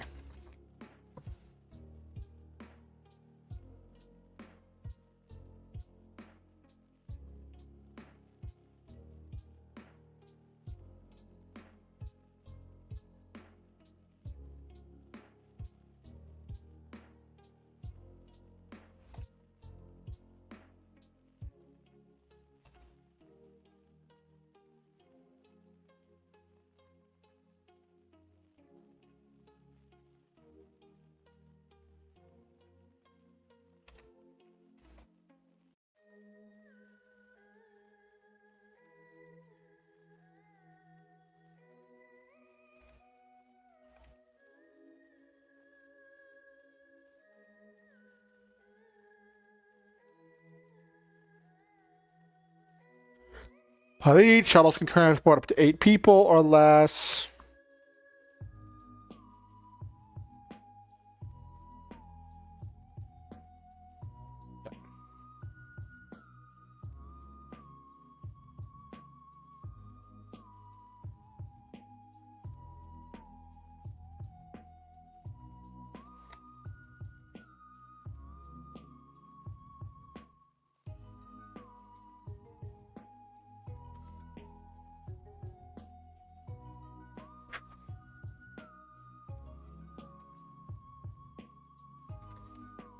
Carrying heavy loads.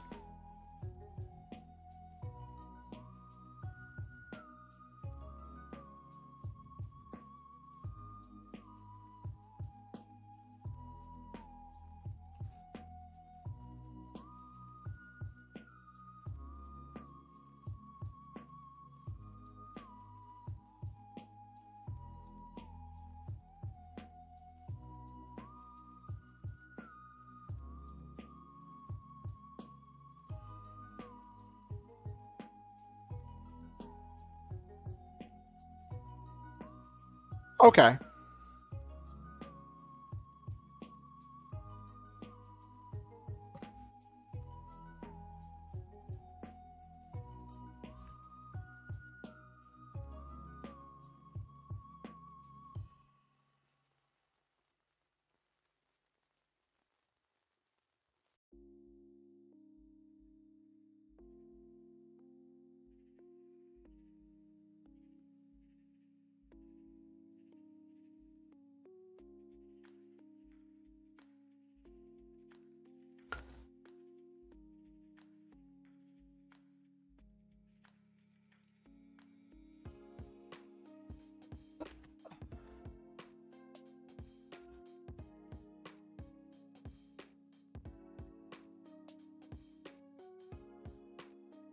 All department heads answer to the captain and vice captain.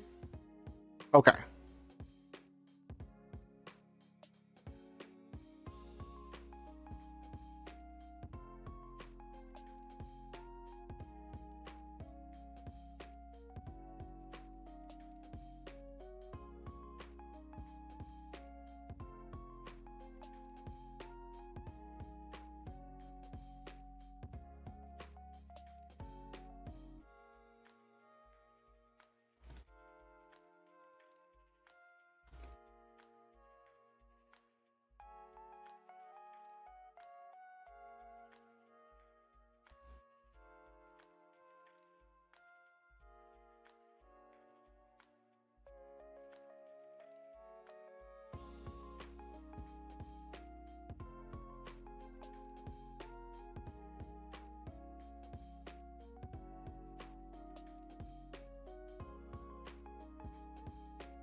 Okay.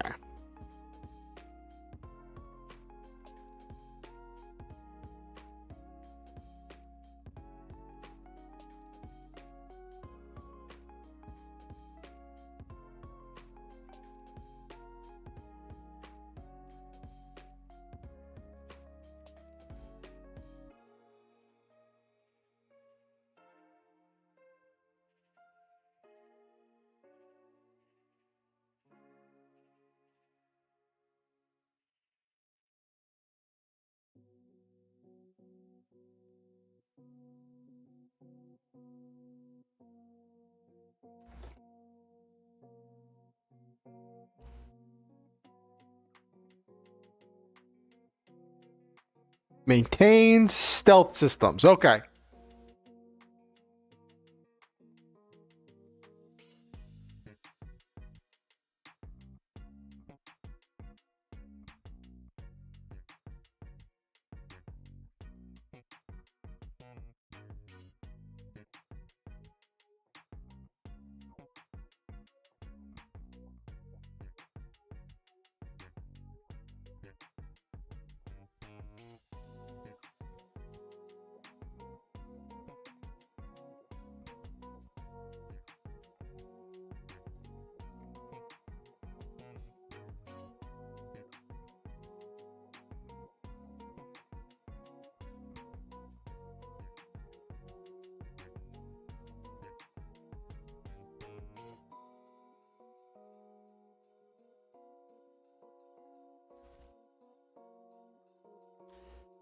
Okay.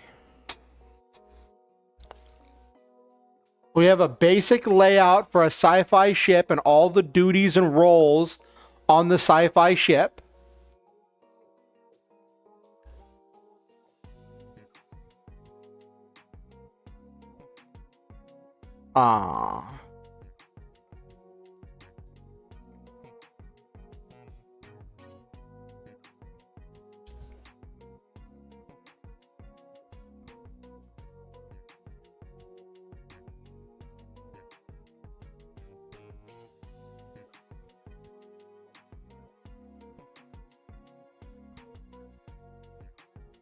I think the science office is just really funny. It's like everybody else does something, the science office is just like, figure out what's going on. The fact that there's a whole team dedicated to science would be an interesting thing about the different types of research that would be done on this kind of a ship.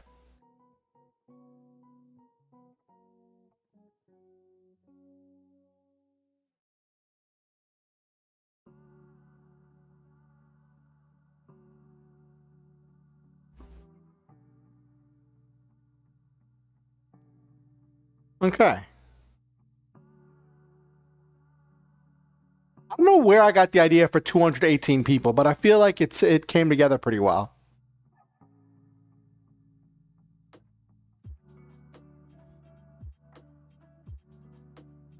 It came together pretty evenly.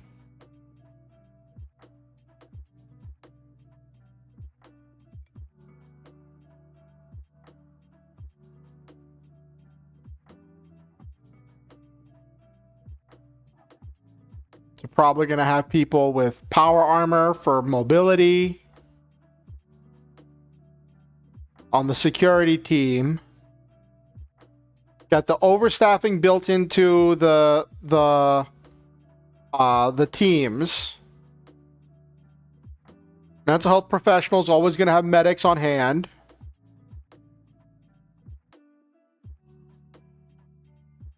That's built into the overstaffing.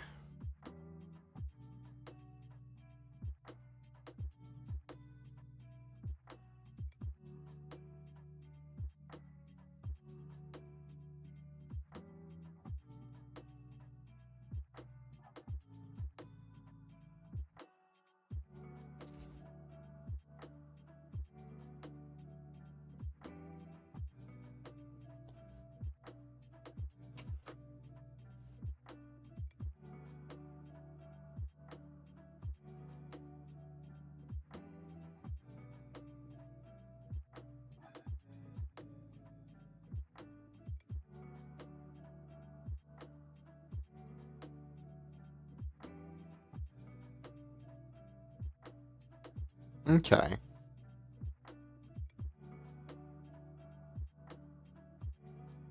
I think that came together pretty well. Wow, it's already almost 11 o'clock. That time flew by. Chat, that time flew by.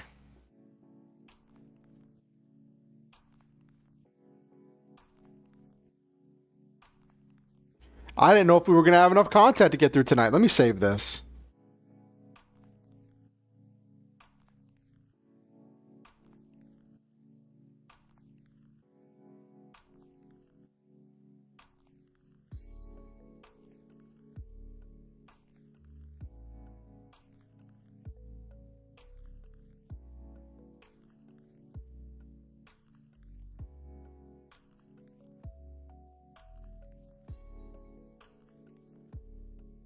One second. Give me 1 second to arrange something real quick.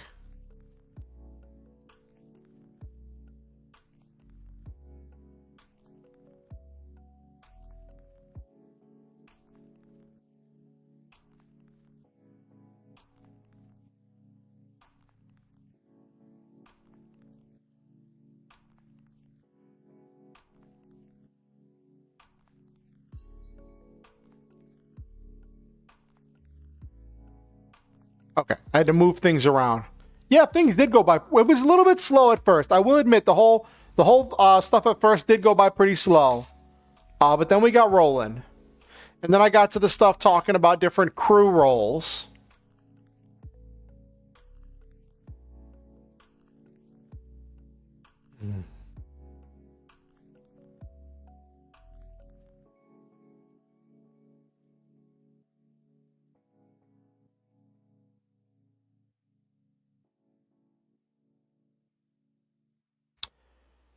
Hey, Veil Arch. Veil Arc. So I was working on brainstorming for a space story that I wanted to work on because I do sci-fi stuff. And the idea that I was focusing on tonight was I wanted to write a story about a character that struggles with mental health disability, with like depression and anxiety and ADHD and stuff that makes it hard for him to function. And that got me thinking about like what kind of accommodations would it take for people with for different disabilities to be able to do a variety of jobs? What kind of disabilities would help? I mean, what not disabilities? What kind of accommodations would help? So if the idea here is that this main character is on the spaceship, and the whole thing is that the spaceship is crewed by people who have different disabilities or handicaps, or different situations that make it hard for them to function. People who've been discarded, left as outcasts, or like just told that they're either not sick enough to get help, but not well enough to be functional. And what kind of accommodations would help for those kinds of people? And that's what we were brainstorming tonight. Got a whole list of different things that we could do, and a lot of stuff like was stuff that like you wouldn't actually see happening in real life, but it's science fiction, you know. Part of the fantasy is having a job that will actually like go the extra mile in order to take care of its team, take care of the team.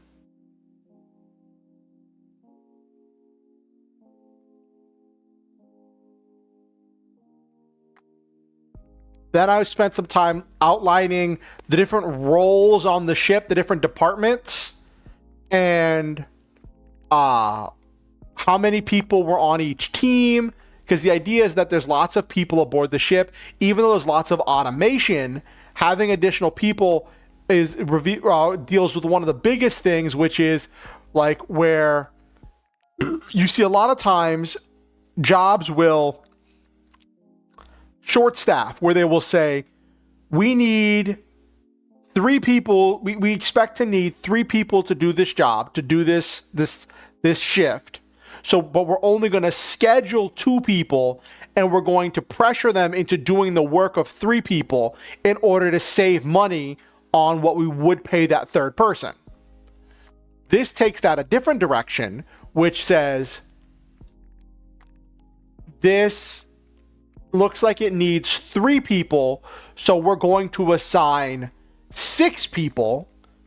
And with those 6 people, if someone needs a mental health day, if someone realizes at the start of the task they can't do it for whatever reason, ADHD, sensory issues, intrusive sleep, any of those reasons, realizes they cannot complete the task, then they can stop, and there's enough people who can still get the job done. And that's one of the big things about this this idea. So that's what I was brainstorming tonight. The different roles, how many people were on each team, and kind of the hierarchy.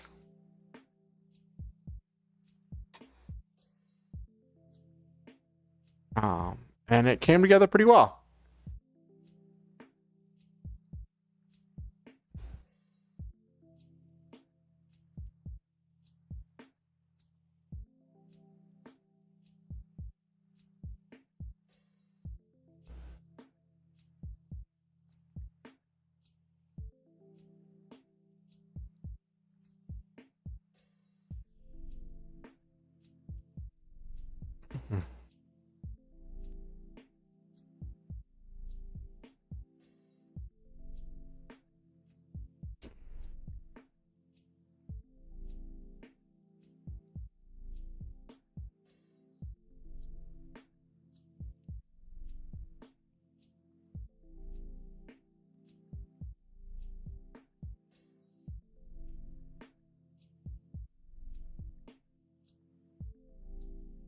So that's what I was working on tonight, Veil Arc.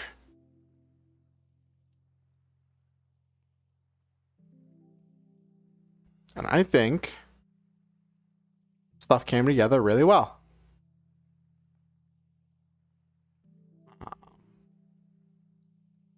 Now I'm getting hungry. Let's start winding down for the night.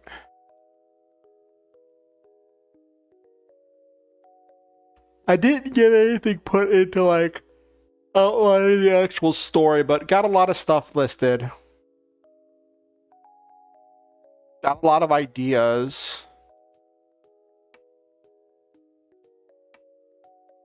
Um,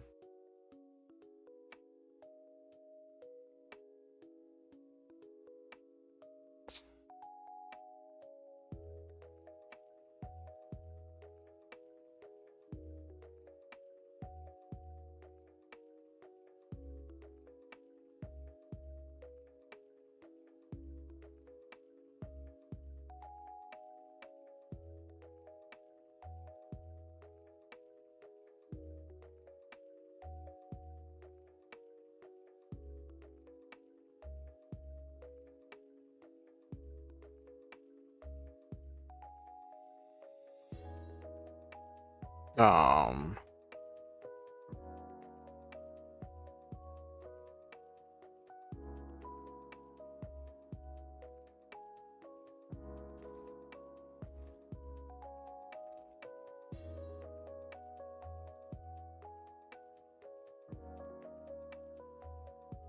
okay. Special biofuel pellets, the fuel fusion reactor.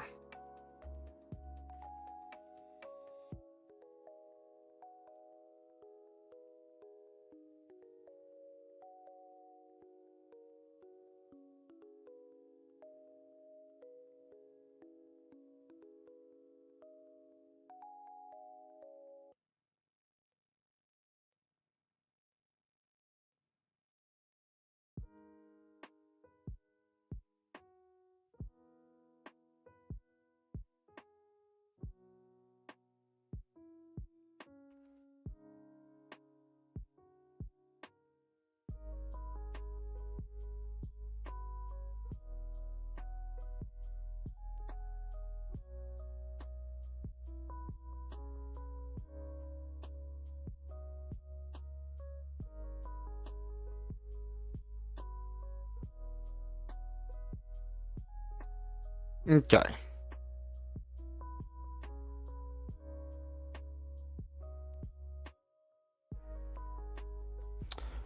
ba, ba, ba, ba, ba.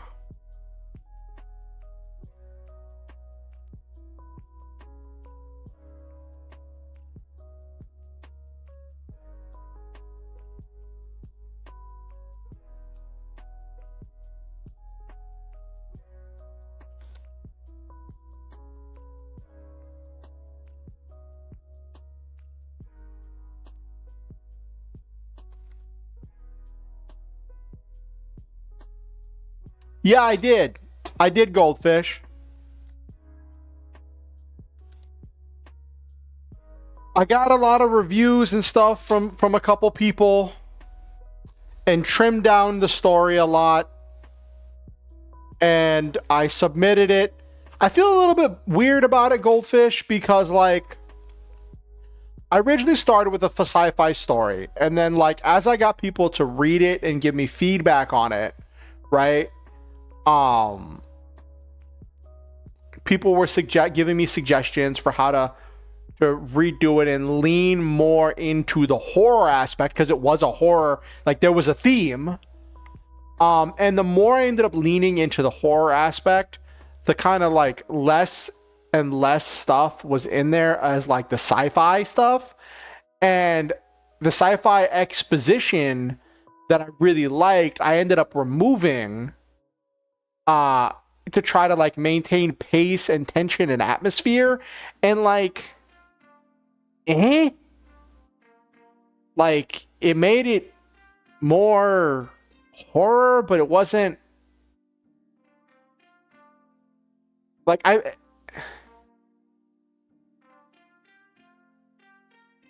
yeah. And it got to the point when there was so much there was so much stuff in there that like when one of my test readers said that it seemed really weird to have the sci-fi stuff shoehorned in the middle, like I should introduce the sci-fi stuff earlier in the story, but I didn't know how to do that, so I just removed the sci-fi stuff. And I was like, well,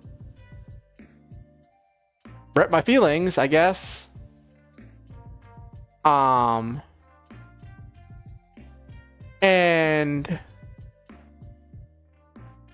yeah, it was just a whole thing. It wasn't even the words. I ended up trimming it down to like 1,000 words, but like the problem was the exposition kept killing the pacing, Goldfish. And it was like detracting from the atmosphere. And I'm like, you know what? This isn't exactly my style, but I'm doing it for a contest. So, whatever. I guess. I don't know.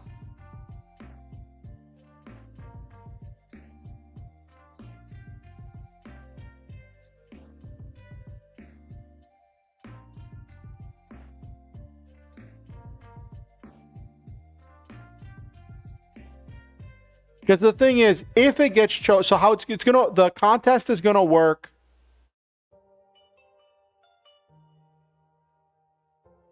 Yeah. And also, part of the thing is that, like, in sci-fi, at least how I like to do sci-fi, right? I have this thing where I want my audience to know what I'm trying to say. I don't know if it's like the ADHD/autism, but like I have had so many communication issues in the past, right? That like I freak out at the thought of being misunderstood and having someone not understanding exactly what I'm trying to say. So like I want to make sure that my audience understands everything that's happening and why it's happening, right? But the thing is, in horror, a lot of times, you want to play with the unknown. Leave things unsaid. And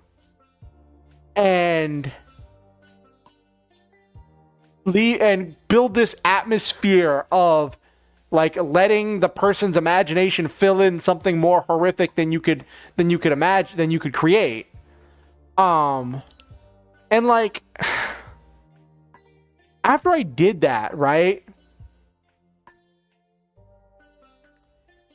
It kind of just, it turned into, after I was leaning into the unknown and I was removing more and more of the sci-fi exposition, it kind of just turned into like a story of a dude trying to get pain medicine in the middle of the night.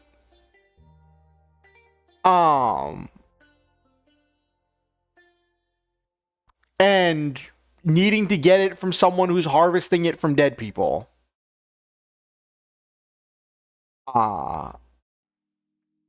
And I was like, okay.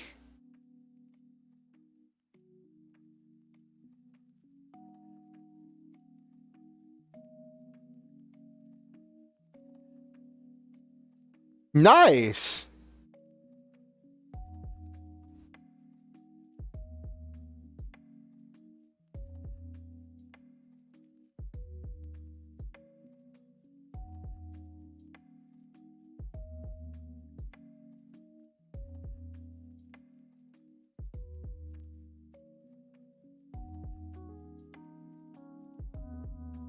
Me either, Goldfish. Me either. I had some people read over it and give me feedback on it. Which, like, they said to like edit your stuff really well. Yeah, kind of creepy. Yeah. They said for the contest to like edit your stuff and have it like do some editing on it before you submit it, and that you're gonna have an actual author. Like if you make the finalists, you're gonna have an actual author give you like feedback on it, right? And like, but I had people give me multiple rounds of feedback and rewrite it multiple times. Well, I rewrote it multiple times.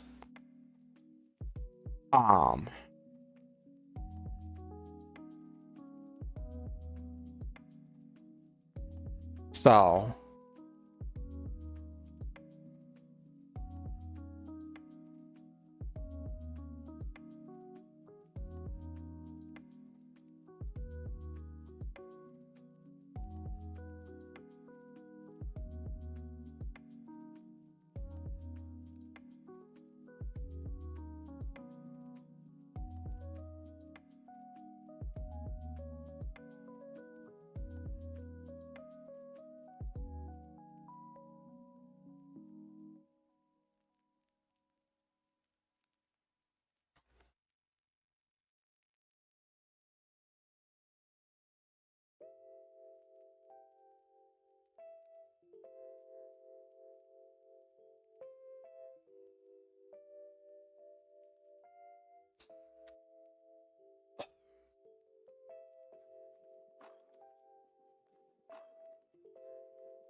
alrighty.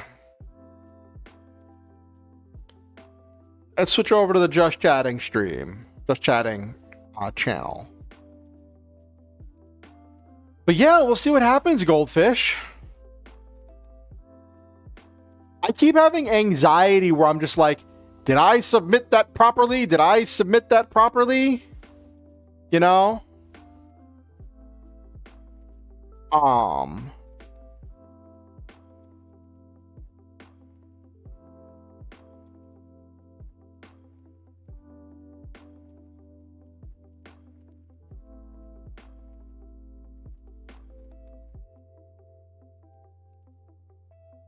And I don't know, actually, was I supposed to get an email being like, hey, here's your submission? I put my email on it.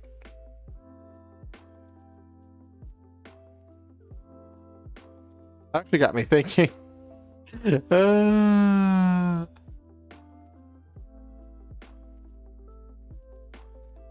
me see something real quick.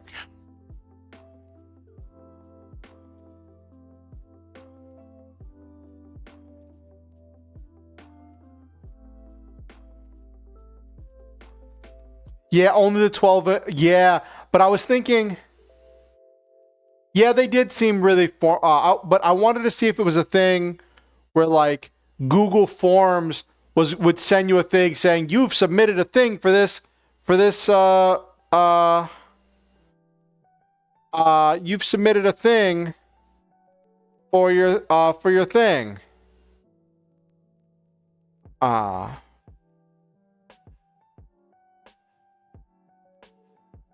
Okay, that was, let me see something.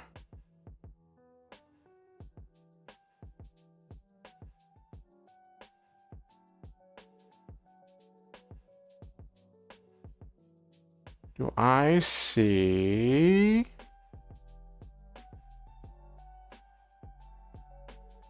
Nope, okay.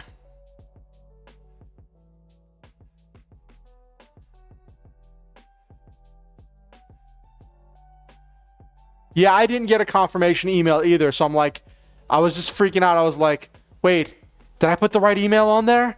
Oh no! But also, like, the chances of me winning are like, of me making the finals is kind of like low. And I acknowledge that. Horror is not my thing. I had an interesting conversation with Hero Girls about like how I had my characters describing how they were feeling a lot.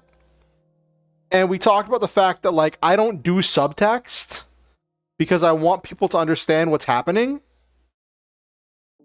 And so like trying to figure out how to insert subtext in places. My solution to trying to insert subtext is I just removed exposition. I'm like, okay. I don't know how to imply it, so I'm just gonna remove it.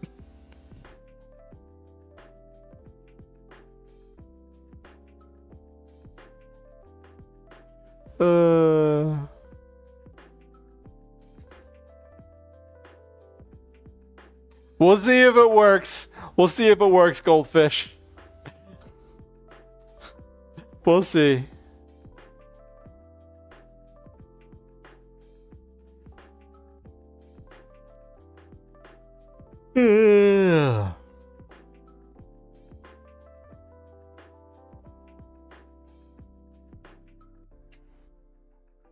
All right. Where is this? Let's wind down for the night. And why is my... Okay, there it is. I was like, why is my model's mouth not moving? I was like, don't tell me it broke again. Oh no. Okay.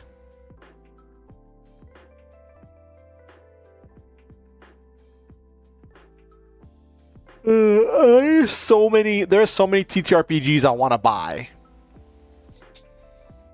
I've started learning about this thing called the Black Hack, which is an OSR thing that like so many games were based off of.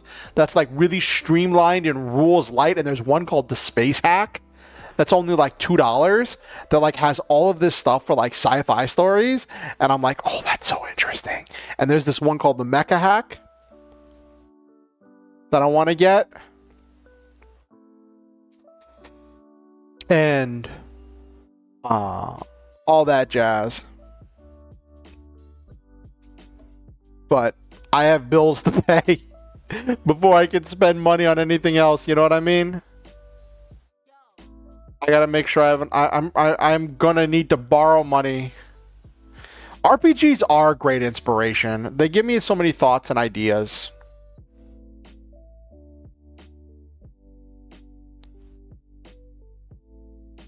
Yeah. I'm worried that like I'm not gonna get my money next month because my my disability was whatchamacallit, denied. So like that just kind of freaks me out a little bit, you know. Because if that's gone, I have no income, you know? And it's like, how am I going to pay my bills? How am I going to keep the internet on? How am I going to keep the lights on?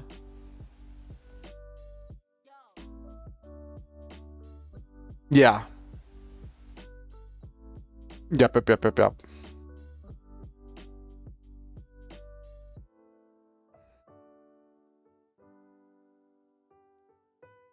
Stuff I deal with. I was talking to my psychiatrist about it, and it was really funny.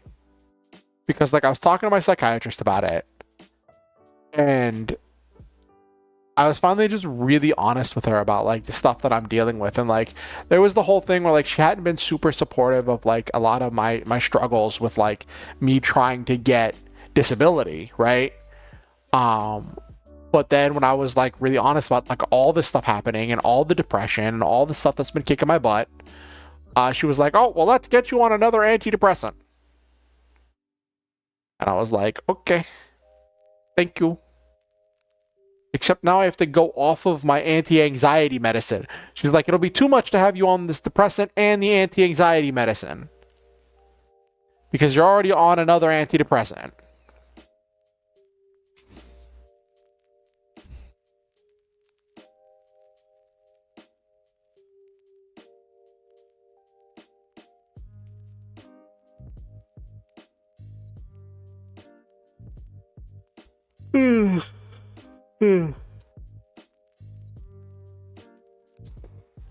But yeah, that's kind of funny.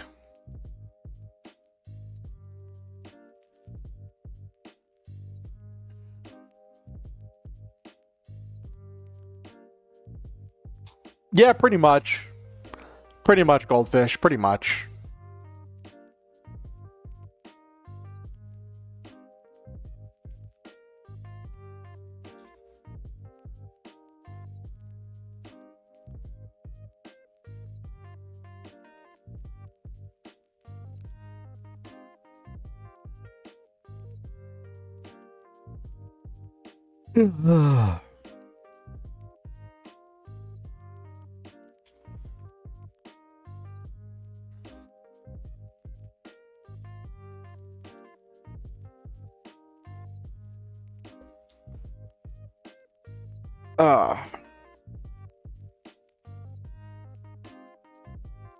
Oh my gosh. I got approached by someone on Twitter who was like, I'm your biggest fan. You should respond to my message.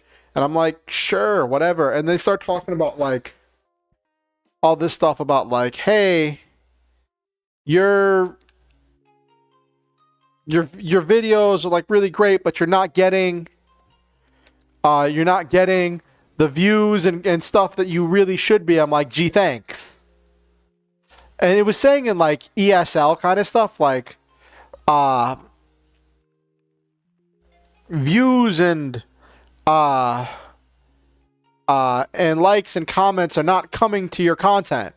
And I'm like, gee, thanks. And they were like, I can optimize the SEO and get your content in more searches. And I'm like, yeah, I don't have money for that. Yeah, I think it was leading into a scam. And they're like, I can optimize your search order, your search engine optimization, your SEO. I had to look up what SEO meant because they didn't even tell me. They're like, I can optimize your SEO, and I'm like, oh, that's neat. I still can't afford it. And they're like, you know, if you get more stuff, you can make money. And I'm like, yeah, no. And they're like, you know, Mr. Beast, and I'm like, yeah, I know who Mr. Beast is. And like, he optimizes SEO, and look how great he does. And I'm like, okay, yeah. He's also the richest YouTuber in the world. Like,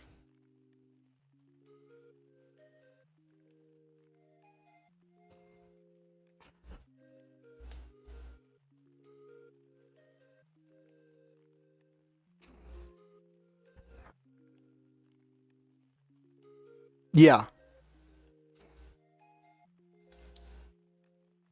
Yeah. At first, I thought they were going to try to claim they helped Mr. Beast, and I was like, yeah, no. Random person with like 5 followers on Twitter.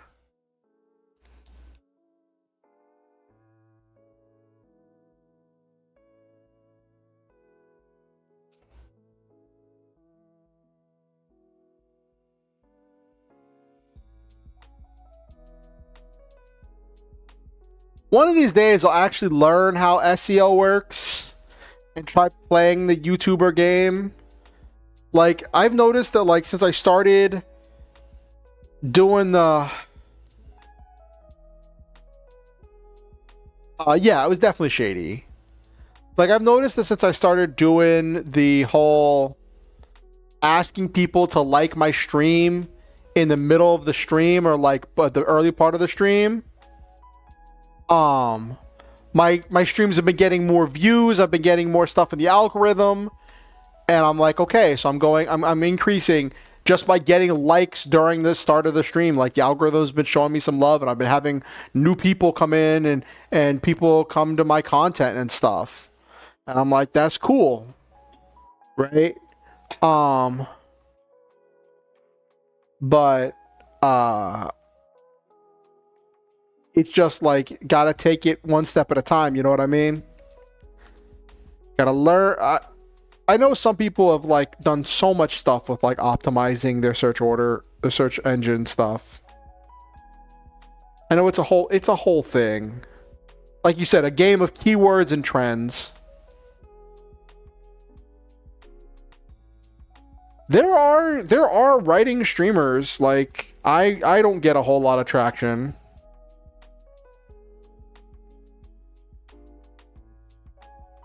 Yeah.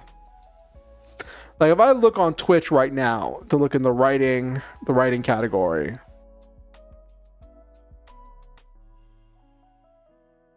Let me take a look here at writing and reading.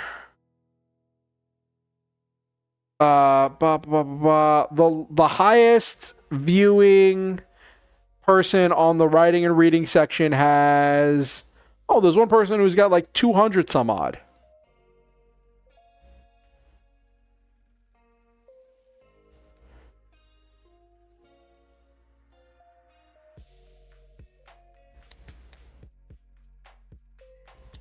Yeah.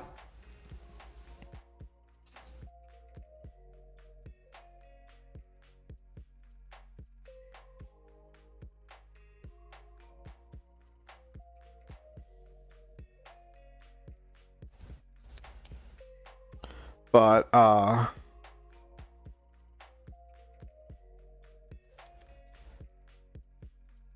yeah, like some days I'll get a lot of love. Some days the algorithm will show me a lot of love, and I'll be like, really, I'll have a lot of people come through on Twitch, right? Other days, nope.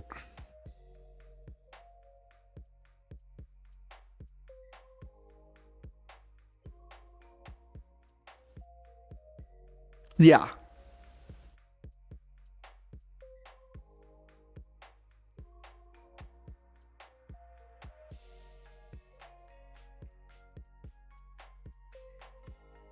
I'm going to run a Twitch ad, and then we're going to start doing the outro. Okay, chat? And just so we can start winding down for the night.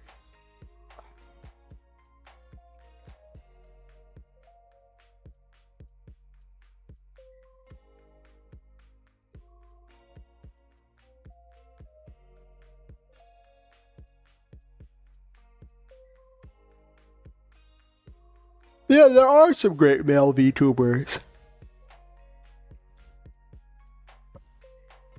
Sleepy, speepy.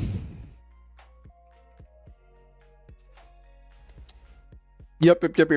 It is time to wind down and say goodnight. All of the people, all of the wonderful people.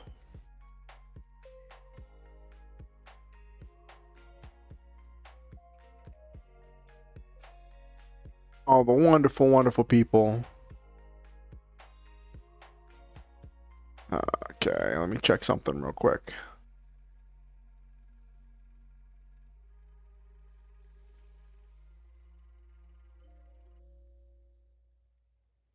Um,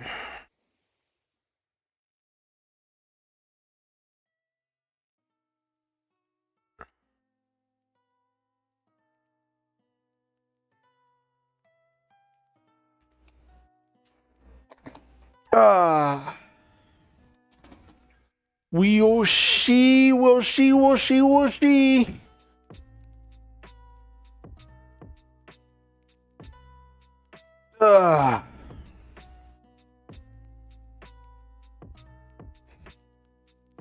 It has been a 3-hour stream, chat. Made it through 3 hours tonight. I think that is quite the accomplishment. Alright, let's wind down for the night. So, for those of you who don't know, I like to speak positivity, love, and joy into the lives of my viewers. I like to say positive words of affirmation and shout out all the people who were active in chat tonight. So, give me a second to scroll up to the top. We had Noel Main, LeMay, Alice, Nabiru,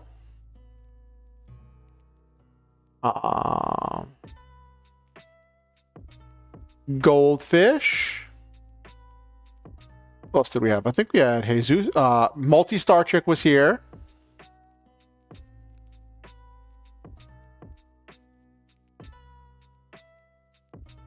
Jesus was here. Raymundo. We also got a new follower on Twitch. Vasta Synchronicity. And had Vasta Synchronicity here. Veil Arc was here as well.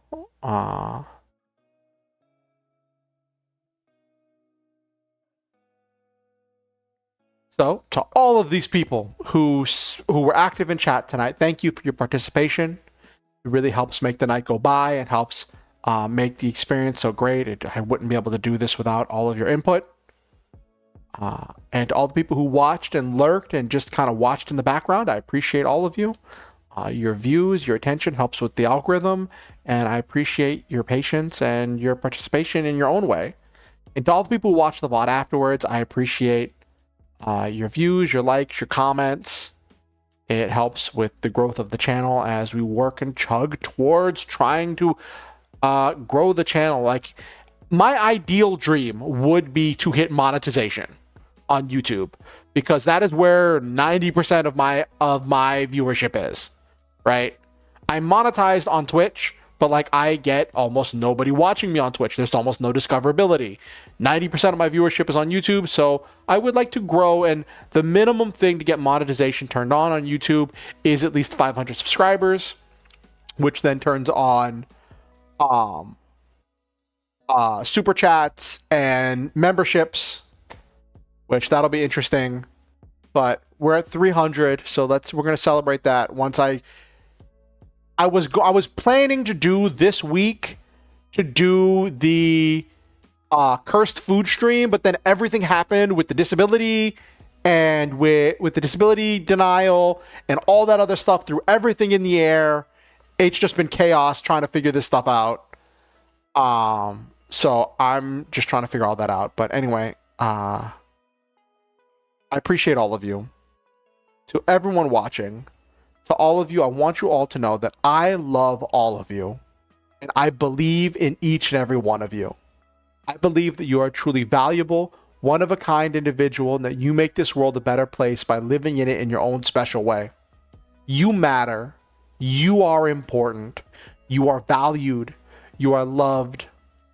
You are worthy of love and deserving of happiness and good things. You are precious treasures of human beings. Thank you all for coming. And always remember the Star Hunter motto: shoot for the stars, have wonderful adventures, live your dreams, and always stop to enjoy the memes. If you're watching on YouTube, I ask that you like the stream. It helps the algorithm with getting it out to more people. It helps the channel grow. And it helps, like I said, with so much stuff, having that. And also, if you're watching the VOD on YouTube, leave a comment. And it really helps. It really helps with engagement. If you liked it, leave a comment of something you liked. If you didn't like it, leave something you didn't like. Leave a comment of something you didn't like. It helps. I'm not sure how I'll deal with stuff people didn't like, but I'll deal with it somehow. I don't know. Maybe I shouldn't even be asking for that. Anyway, if you want to keep up with what I'm doing, you can subscribe on YouTube and ding the notification bell. You can follow me on Twitch, or even subscribe on Twitch if you want to. You can follow me on Blue Sky Social, X, or Twitter. Like my Facebook page, join my Discord. Links to all of those are in the description down below on YouTube and the About page on Twitch.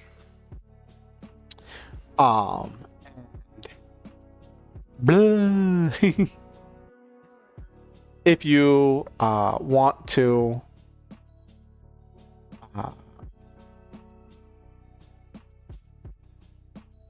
words, I appreciate all the people who come to my streams. And if you have anyone you think might enjoy my content, feel free to show them my content and invite them to the next stream. Next stream is going to be Friday, 8:30 p.m. EST. I cannot wait to see all of you there. It will be quite exciting and unique and one of a kind. We'll see. I don't even know what we're going to do. We'll figure something out. Figure something out, chat, as we inch ever closer to November. Gotta figure something out.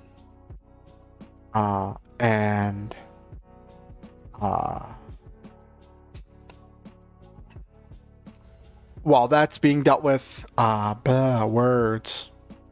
I'm tired, chat. I'm hungry. I'm tired. I've been up all day. One last thing. You don't have to donate to be here. You're not expected to give money to be a member of this community. I value each and every one of you. I value your time, your energy, and your attention. And I am appreciative that you would give me the time to be here. With that said, I do appreciate the people who donate to help make things possible for me that would not be possible otherwise. I know I talk about money a lot.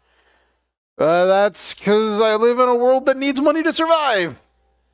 And if you ever feel motivated to donate to help me out with any number of things, and it is financially safe and responsible for you to do so, there are links where you can do so down below in the description on YouTube and the donate button on YouTube. The donate button on Twitch. On YouTube, there's a link to PayPal where you can do a one-time donation, or Ko-fi where you can do a one-time donation or a monthly donation. One thing, there is not currently any rewards for the monthly donations on Ko-fi. It's just if you want to say that there is a tangible way you want to say that you appreciate my content.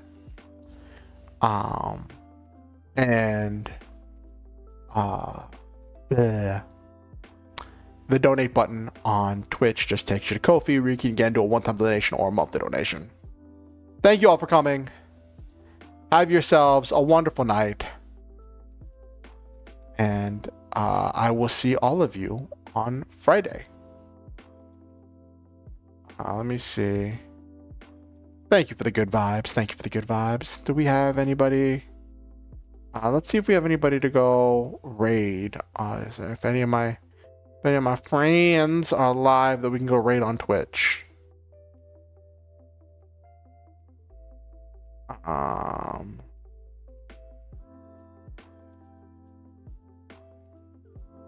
Benicula's live. We could raid Benicula. Oh, we could raid Kyo.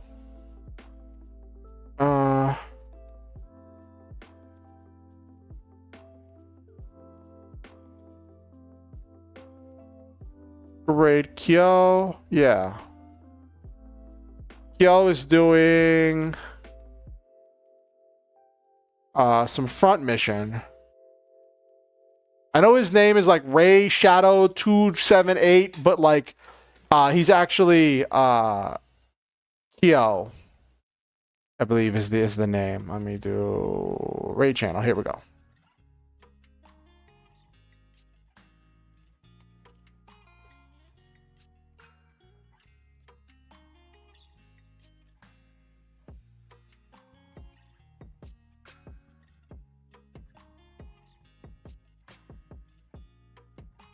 Let me just do quick filters following.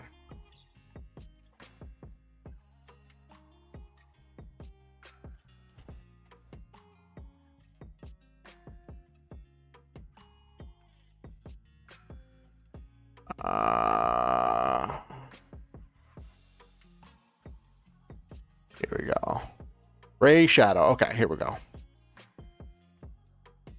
He's been at it for like 3 hours. Oh, what's he doing? All right, start raid. All right, good night, everybody.